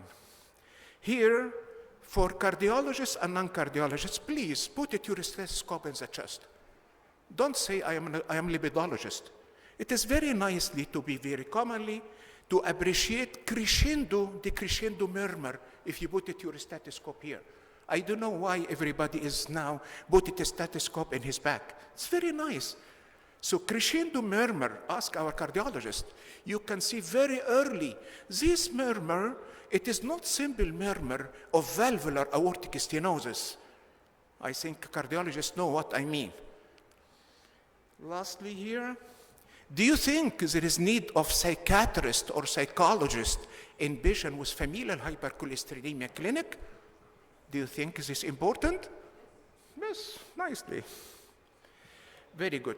This first case you can see very nicely here. This is my patient, by the way. 34 years old male, non-case of homozygous familial hypercholesterolemia, post-stenting, post-BCI, session in 2024, and then he go for recent MI, recent cabbage time 4, and he came for your clinic for routine follow-up. His LED still is sky high, 10. He was already in high dose of statin therapy, and this patient in azetamide therapy, and he is in Repassa, and this patient have, you can see here, 140 milligram. So what you can see, to leave this patient alone or double the dose of PCSK9 inhibitor, or this patient, can you start some fancy medication, which is MATB inhibitors? Still, the picture is vague. So I can make it simple now. Homozygous familial hypercholesterolemia, now it is life-threatening people. So if you leave them untreated, the patient can be die at any time, even very, very early. The second important thing here, everybody knows how the familial hypercholesterolemia kill our heart. The patient of homozygous familial hypercholesterolemia, always the symptom is coming very early, when the age may be 12, in compared to the patient with heterozygous, which can start it, as you can see here, 35 in compared to the other people. Anybody knows this place, Mahdi Dahab? Anybody visit Mahdi Dahab? I visit by myself. Most of the patients there is very close to each other. كلهم متجوزين من بعض. The chairman, I'll say yes. Right? So this is the main concern. This is the main concern. That's why familial hypercholesterolemia is very, very high in their place. And you can see here the consanguinity, it is 57.3. You can see very high, very high. And the issue here is 1 to 1.2, even in Qatar and the Bahrain. Definitely everybody knows what's our level now. But my concern, please go to beyond our level, especially in high-risk patients. So in patients with familial hypercholesterolemia, I not consider our level as if the patient is non-homozygous familial hypercholesterolemia. So our target here, not the usual our target. Our target here, you can go beyond the reality. Our colleagues, our chairman, they make very simple way to make it simple issue. Here, if the patient is homozygous familial hypercholesterolemia, and he takes the medication very well, and after that, the patient is not reaching the target. You can see here, the patient of LDL, 1.5. I want to see something important here. Don't continue by the medication which is already failed to make it. This is my concern alwaysly. So if you try to use the patient of PCSK9 inhibitors for only 2 to 3 weeks, not will go beyond, and no benefit, please stop the medication then. This is a guideline, agree or not? This is a guideline. So I saw most of our patients is still in PCSK9 inhibitor at 2 years, 3 years, 2 years and 3 years, and the patient is still in the target. Fine, these very important slides. Why? In order to, we need to say something here. There is medication which is rely in receptor, and other medication, it is not rely in receptor. So for example, statin therapy, for example, if patient is relying on LDL receptor, can decrease the LDL maybe around 25, azetamide around 20. PCSK9 therapy, it may be, you can see here, maybe 0 if no LDL receptor, right or no? Or maybe it is go up to 20, 25. But this other category is not rely on receptor.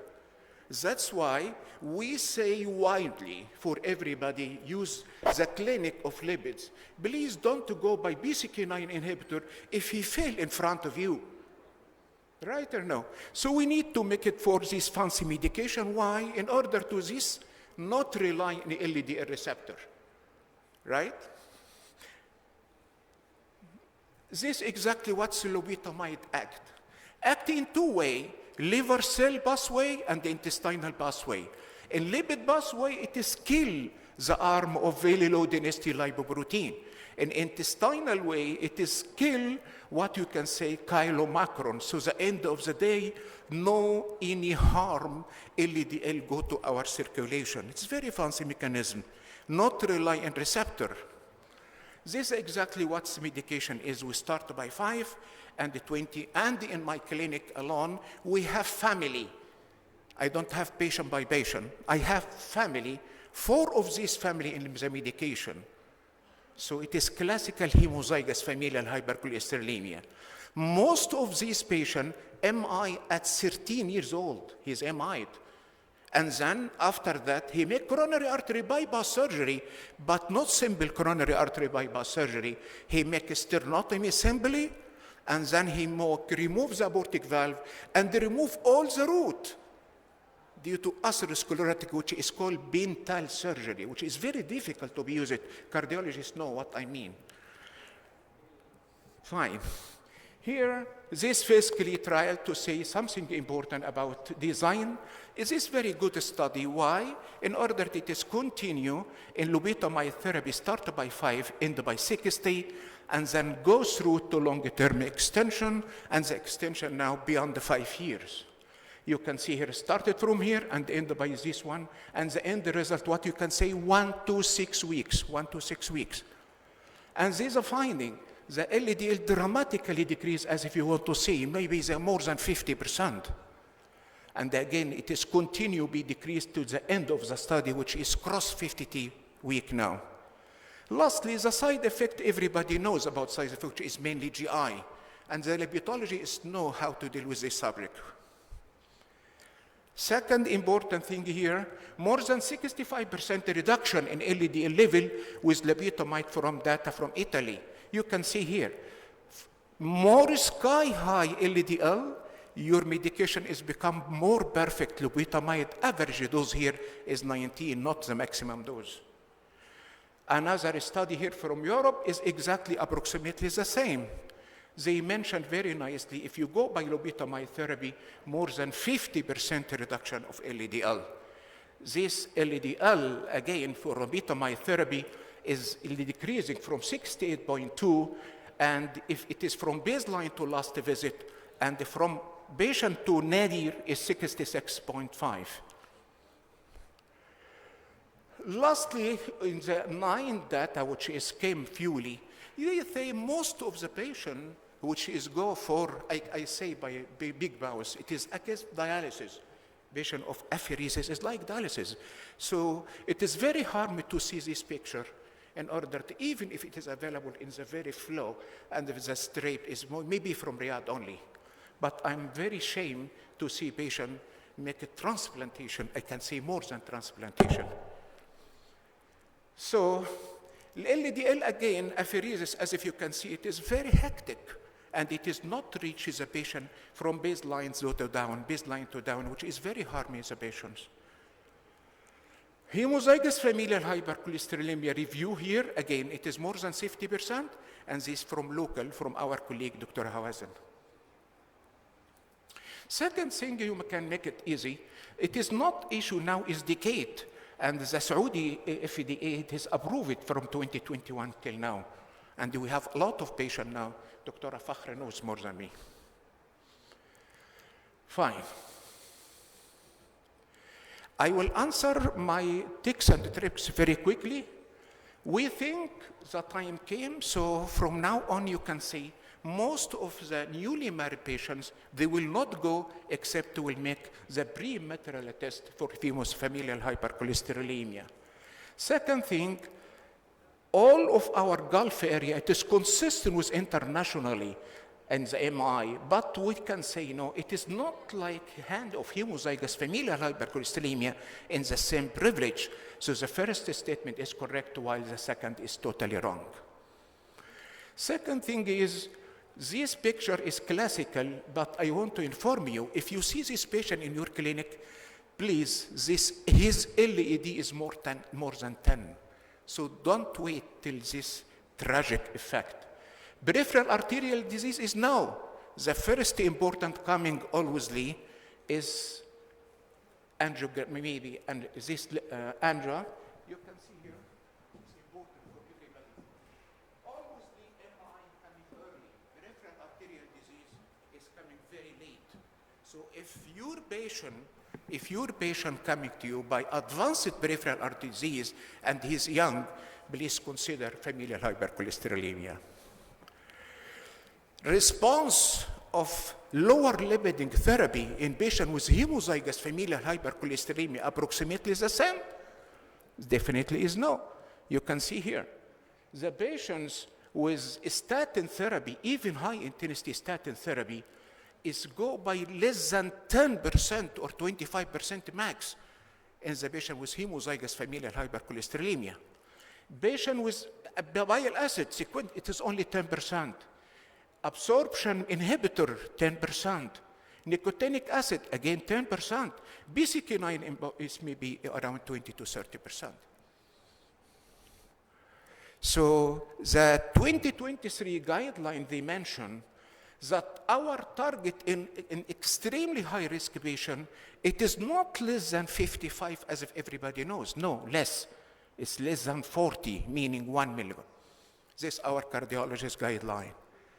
Second thing, it is very commonly for familial hypercholesterolemia to appreciate crescendo decrescendo members is very nicely, and it is important for even non-cardiologists. Put it your stethoscope here, please. Lastly, do you think there is need for psychiatrists? Definitely yes. So anybody wanted to open lipid clinic or FH clinic like us, so please try to invite some of our colleagues from psychiatrists. This is our case presentation. So my concern for this presentation, don't go more and give a chance to BCK9 if they fail from the day one. This is my concern. And this, I think it has become a little bit okay. And thank you very much. شكرا دكتور أيمن for your attractive presentation really. Let's move to the next speaker with Dr. Mohammed Ahmed Al-Rashidi. He will talk about updates on the management of type 2 diabetes mellitus. Dr. Mohammed Al-Rashidi is cardiology clinical pharmacist in Al-Noor Hospital in Mecca. تفضل دكتور محمد.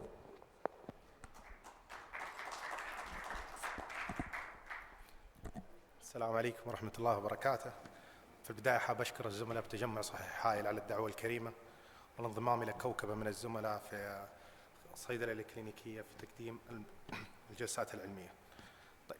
Today I'm going to talk about the updated management of type 2 diabetes guideline. This is my disclosure. Objective for my presentation will be overview of diabetes mellitus and the prevalence of epidemiological statistics in the Kingdom of Saudi Arabia.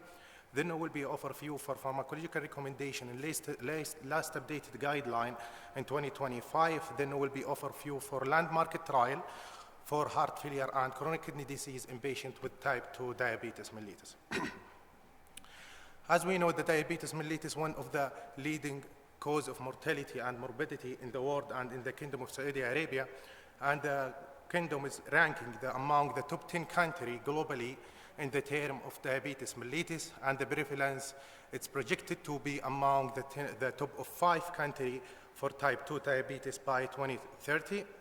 As the national prevalence study in the 2023, the national prevalence diabetes among the adult reached up to 32.8%, significantly increased from 30% in 2013. The prevalence is high among the male, more than female patient. According to the national prevalence for high risk factor for patients with type 2 diabetes mellitus, overweight is ranking the first cause, one of the risk factor, followed by physical inactivity and obesity. According to the general statistical from Authority of Statistics, for the city of high prevalence of type 2 diabetes, unfortunately it's Mecca city, followed by the Hayl city is ranking the top 2 cities in the kingdom for high prevalence of diabetes mellitus, followed by the Najran city. According to the prevalence and epidemiological study, they are increasing the incidence of diabetes with the increasing age and reaching to the maximum at the age of 65 years.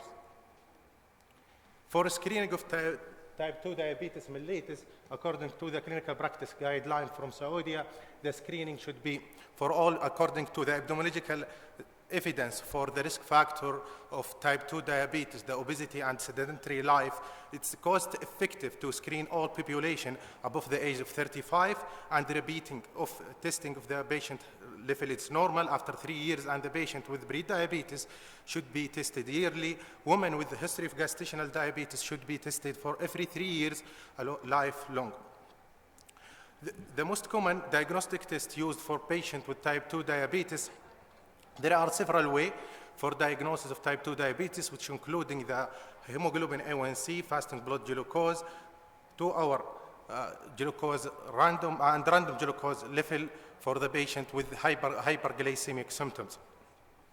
It's very important to know the limitation for hemoglobin A1C concentration if the patient have any cause for red blood cells turnover, for example, patient with anemia and patient with CKD and pregnancy, and patient use of medication, for example, ESA or erythropoietin stimulating agent, the accuracy of AC will be low, and the guideline is recommended to use alternative measure, for example, ferroctazamine. For approaching for individualization of glycemic control in patients with type 2 diabetes, the guideline is recommended to be strict the control for patient with low comorbidity, patient younger age to be less than 6.5, for the patient with the healthy adult with some comorbidities or cardiovascular morbidity, the A1C should be less than 7. For adult patient with complex comorbidity or intermediate health, the guideline recommendation to targeting A1C less than 8. For pharmacological approach for management of patient with type 2 diabetes mellitus, always we ask the questions when we can start the injectable medication for patient with type 2 diabetes mellitus. The guideline give preferred for GLP-1 receptor agonist to be started because its ability to achieve both glycemic control, weight management, and the patient low risk of hypoglycemia if patient started on GLP-2 receptor agonist. For patient when to start the insulin, injectable insulin for the patient with type 2 diabetes, the guideline is recommended to be started if there is evidence for catabolism or unexpected body weight loss, A1C more than 10% above the targeting level. For the combination of GLP-1 with the insulin, the guideline is recommended we can use, but the dose of insulin needs to be adjusted to reduce the risk of hypoglycemia. For general consideration, to be when patient will start in glucose lowering therapy, the guideline is recommended to select the most effective medication that reduce A1C, and the safety for the medication that will reduce the risk of hypoglycemia and reduce full weight gain, cardiovascular and renal benefit, conventional for low side effect, administration route and dose frequency. Durable, low risk of secondary failure, and affordable. Due to in the 2018, the FDA revised for the new regulation for for medication for type 2 diabetes mellitus, that all patients should be undergoing long-term cardiovascular outcome trial in addition to providing glycemic efficacy.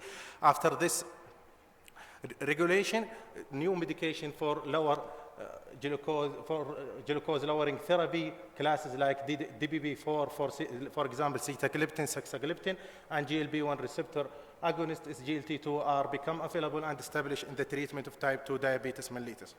For the guideline recommendation how to start the medication, they divide the patient into 2 groups according to the several factor and patient preference and the condition. For patient with diabetes mellitus without any comorbidities, the guideline recommend to start weight management medication with the high efficacy, for example, like semaglutide or tirzepatide, and patient with ASVD cardiovascular risk or patient with heart failure or chronic kidney disease, the guideline is recommended to start GLP-1 receptor agonist with proven cardiovascular benefit. If the patient diabetes mellitus with heart failure, the guideline is recommended to start SGLT2 inhibitor with the proven benefit in this population and the patient with CKD, the guideline is recommended to start the maximum first two patient to be in maximum tolerated ACE inhibitor or ARBs, followed by started SGLT2 inhibitor for the patient with CKD and EGFR more than 20, and to be continue until the patient to be transplant or patient starting dialysis. Now will be moved for the landmark trial for cardiovascular benefit in patients with in current management of type 2 diabetes mellitus. All of this trial was comparator with the placebo and examine for the reduce of MACE in patients with type 2 diabetes. Will be go through this trial. Will be started with GLP-1 receptor agonist, semaglutide, and cardiovascular outcome in patients with type 2 diabetes. Sustained trial. This trial will include 3,200 patients with type 2 diabetes and A1C more than 7%. Divide the patient into 4 groups.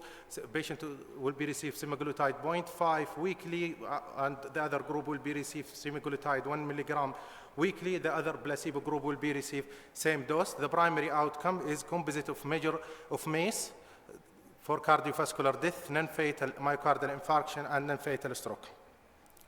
The result of sustained trial was showing the primary composite 8-point was low in patient with semaglutide group versus placebo, and the non-fatal stroke and the non-fatal MI was statistically significant in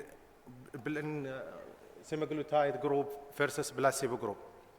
Other trial, it's REWAND trial, which in this trial, dulaglutide was used in patients with type 2 diabetes and to reduce the risk of incidence of MACE. The total population around 10,000 patients. The intervention in this group was dulaglutide 1.5 milligram once daily versus placebo in addition to standard of care. The composite endpoint for cardiovascular outcome was low in patients in dulaglutide group versus placebo group. What's about SGLT2 inhibitor? There is a lot of trial for SGLT2 inhibitor for patients with type 2 diabetes. The first 2 trial was empagliflozin or EMPA-REG trial, was showing the incidence of MACE is low in patients with type 2 diabetes by around 14%, and cardiovascular death from any causes was very low in patients with the empagliflozin versus placebo by around 30%. For patients in canagliflozin, the MACE was reduced by around also 14%. And this trial also was compared the use of empagliflozin in patients with the heart failure with or without diabetes mellitus. And this trial divided the patient into 2 groups, empagliflozin 10 milligram, and the other group will be received placebo and will follow up during the study period for around 4 years. The primary outcome was composite of cardiovascular death or hospitalization for heart failure. In this trial, the effect of empagliflozin in combined risk factor, cardiovascular risk, death or hospitalization in patients with volume overload or without volume overload, the empagliflozin was statistically significant, low incidence of MACE more than placebo.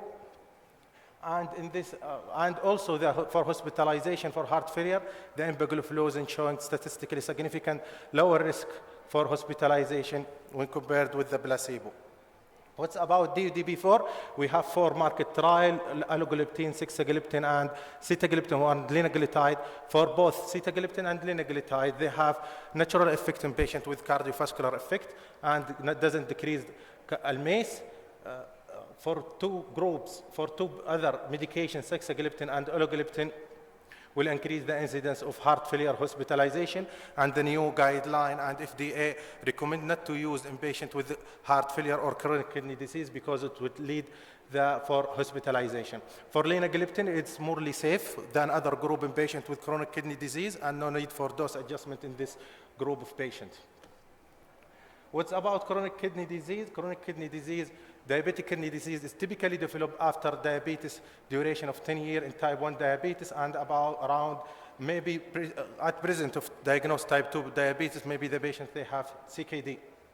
Why we need to manage this type of patient to decrease the risk of CKD progression and reduce the cardiovascular risk.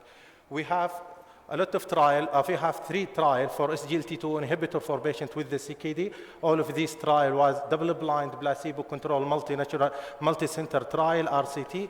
All of these trial was decrease the progression to the end-stage renal disease and decrease of cardiovascular death. For the last study was published in the previous year, in 2024, it's follow trial, which evaluate the effect of semaglutide in chronic kidney disease to evaluate the efficacy and safety of semaglutide in patients with type 2 diabetes. And this trial, it's included around 3,500 patients, divided into 2 groups of the patients, semaglutide and placebo, to assess whether the GLP-1 receptor agonist, semaglutide, was effective in preventing of progression kidney disease. The primary composite outcome was the kidney failure or sustained more than 50% decline in GFR or death from renal or cardiovascular cause. According to the result of this trial, the incidence of major kidney disease was low in semaglutide group when we compared with the placebo group by around 24%, and also the incidence of kidney-specific component events or decline, it's reduced in semaglutide group when we compared with the placebo group by around 21%. Take-home message for management of patients with type 2 diabetes mellitus: glycemic target and glucose-lowering therapy must be individualized. Newer diabetes agent reduce cardiovascular risk, A1C should be considered. Combination therapy with additional 1 or 2 oral agent or non-insulin injectable agent is reasonable. Comprehensive cardiovascular risk reduction must be primary focus of the therapy. This is my last slide. Thank you for listening. شكرا دكتور محمد يعطيك العافية. Now let's move to the panel discussion, and I will ask all speakers to join us.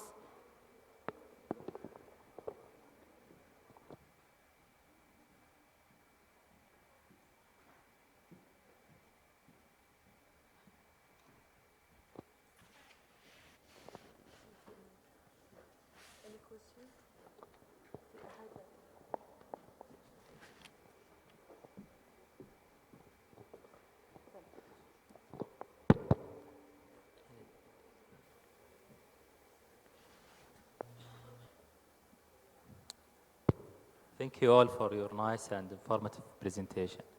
My question is to Dr. Faris regarding the anti-obesity medications.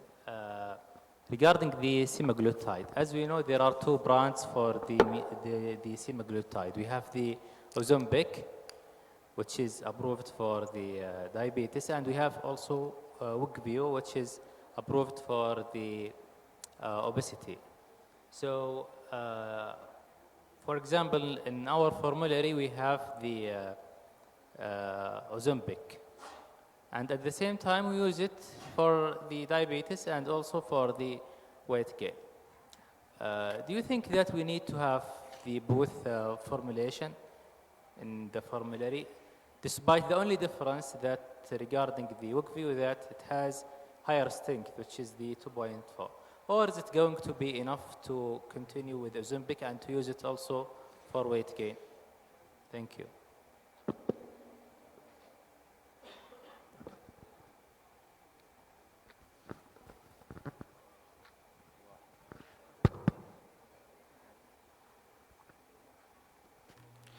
Thank you, Dr.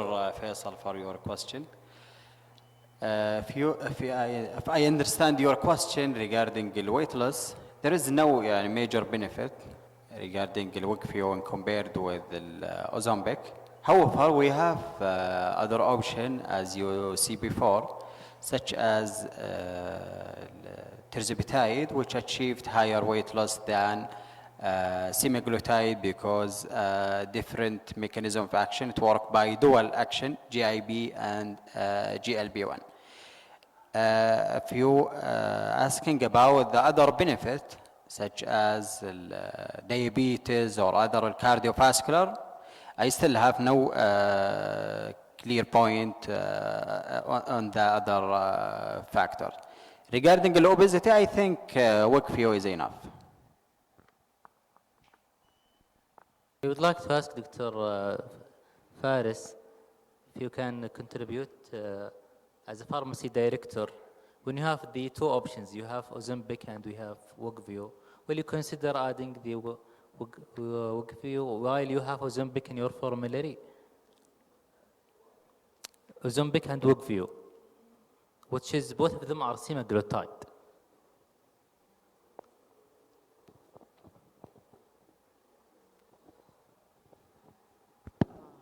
لا يفتى ومالك في المدينة مدام دكتور فارس.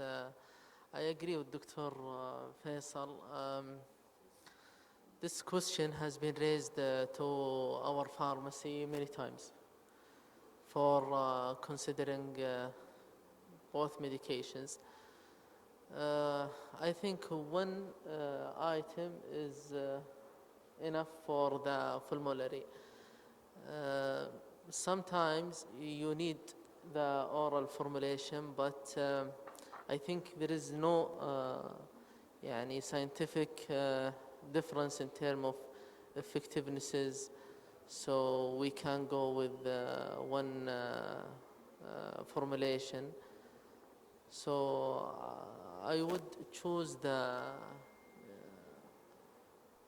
يعني cheaper one of both.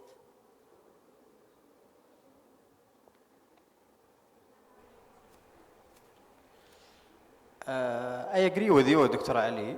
And regarding the oral option, there is ongoing more than a lot of medication. And in the pipeline, more than 43% of the oral medication tested in the such patient, obese patient. And there is two medication targeting the GLP-1. It work the same mechanism for liraglutide. It will become in the near future. I'm not sure if it next 2 years it will be available. We have orforglipron and semaglutide oral, 50 milligram.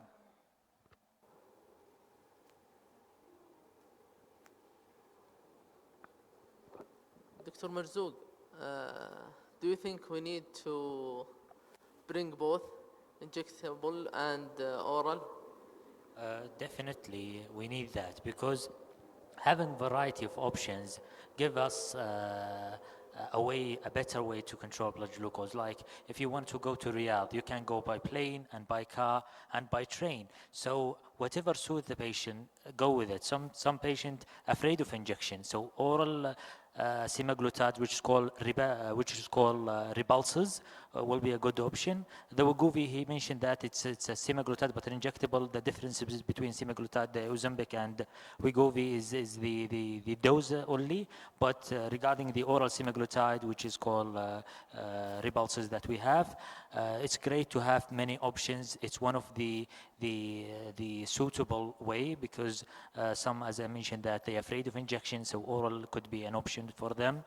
On the other hand, some prefer weekly injection, so we go with that one. Whatever suits the patient, we are happy to do it. And if it's available, of course, it's one of the advantage and one of pioneer to be delivered to the patient.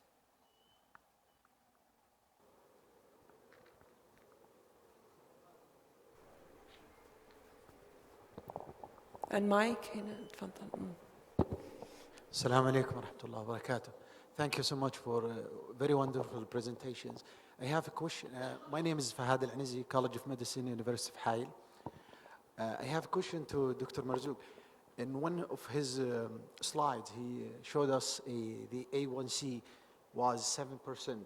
However, the level of the glucose was not under control. So what's your take-home message from this slide that you would like to share it with us all?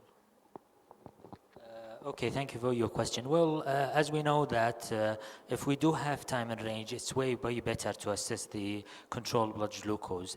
But I'm not saying or underestimate the A1C. A1C, it's a good marker. We can say that the diagnosis criteria based on A1C. A1C for those who are not being diagnosed with diabetes, it's a good marker. Those who are taking oral medication, it's a good marker because the fluctuation is not, it won't be much with those who's taking oral medication. But those with taking basal bolus, the variation will be high. So sometimes you end up with hypoglycemia, another time hyperglycemia. So ups and downs, the A1C will give you the median of the both readings. So I remember one case in the clinic, the patient came with A1C 9. So after 3 months, when we checked the A1C was 6.5. So we said it's good? No. But when we check the CGM, the hypoglycemia rate was more than 30%. So 6%, it doesn't mean that A1C is controlled. So if the patient is on basal bolus insulin, so we would rely on CGM time in range. And even now, there is a new term called tight time in range. So we're still waiting to establish it as well. Thank you so much. Sorry, I have another question to Dr. Mohammed Rashidi. He showed us many studies where they compare the cardiovascular and renal outcomes with different medications. And all these medications were compared to placebo. You keep in mind that those patients are diabetic. We're concerned about their cardiovascular and renal events.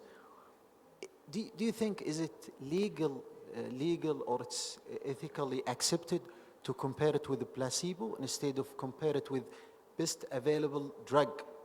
Because by the end of the day, those individuals are patients and need some care to be taken.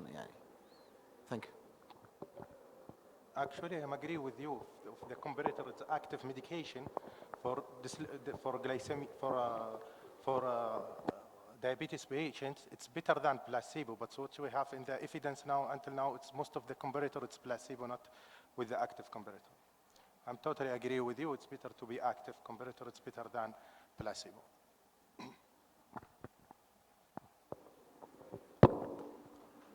Thank you, everyone. Actually, I have a question for Dr. Faris.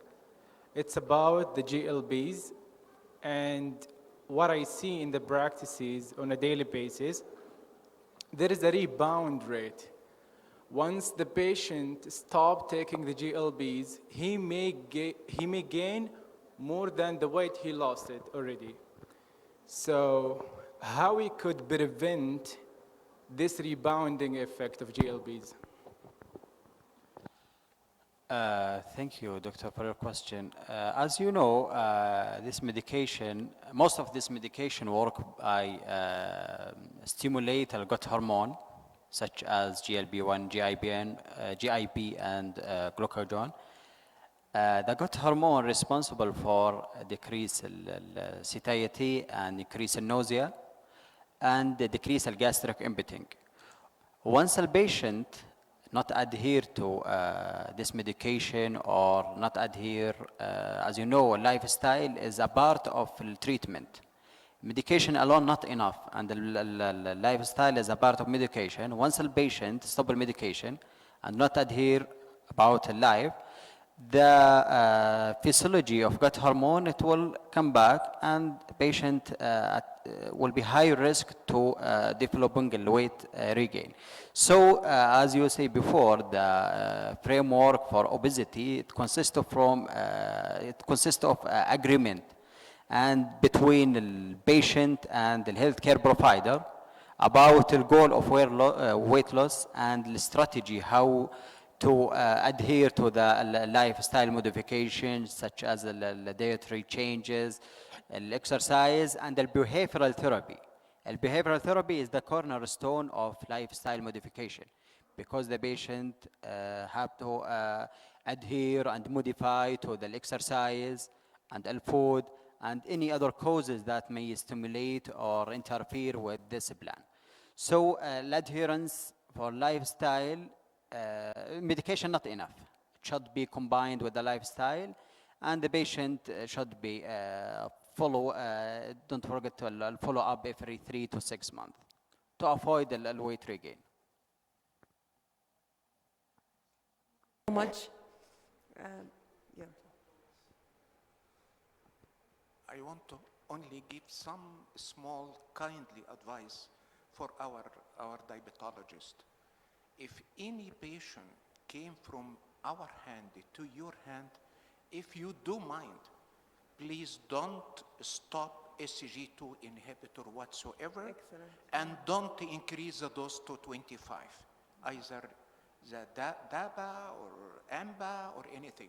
Any heart failure patient, BAF, RAF, improved, any patient coming to your hand, make it anything you want it. But don't increase the dose from 10 in order to this kindly dose, which is all evidence-based mention. All our patient, variety of any heart failure patient, keeps the dose in 10. And you feel free for other medication you wanted to adjust his level of blood sugar. Thank you.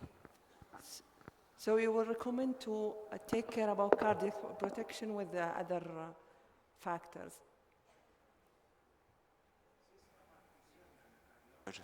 Yeah. This is our concern at the cardiologist. And always share decision in order to the patient came to me, I decrease the dose from 25 to 10. And then he back to him. He will increase the dose in order to the blood sugar is not well controlled. Excellent. So my concern, kindly, leave our medication even if he is not diabetic, even. Yeah. If he is diabetic, so either heart failure with reduced function, mild reduced function, preserved function, improved ejection fraction, keep our dose as if guideline mentioned. Thank you. I hope your message reached to all pharmacists now. شكرا لكم. Now we will end our session. شكرا لكم.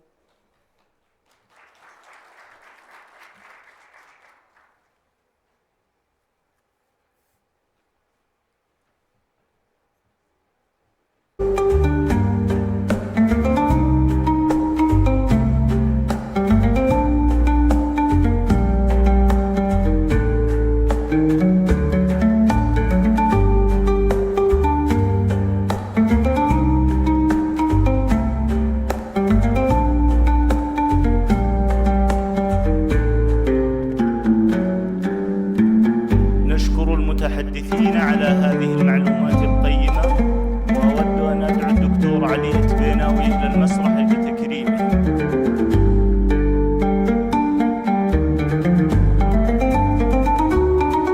الدكتورة جوزة السبهان.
نعود لاستماعكم ولأعمالنا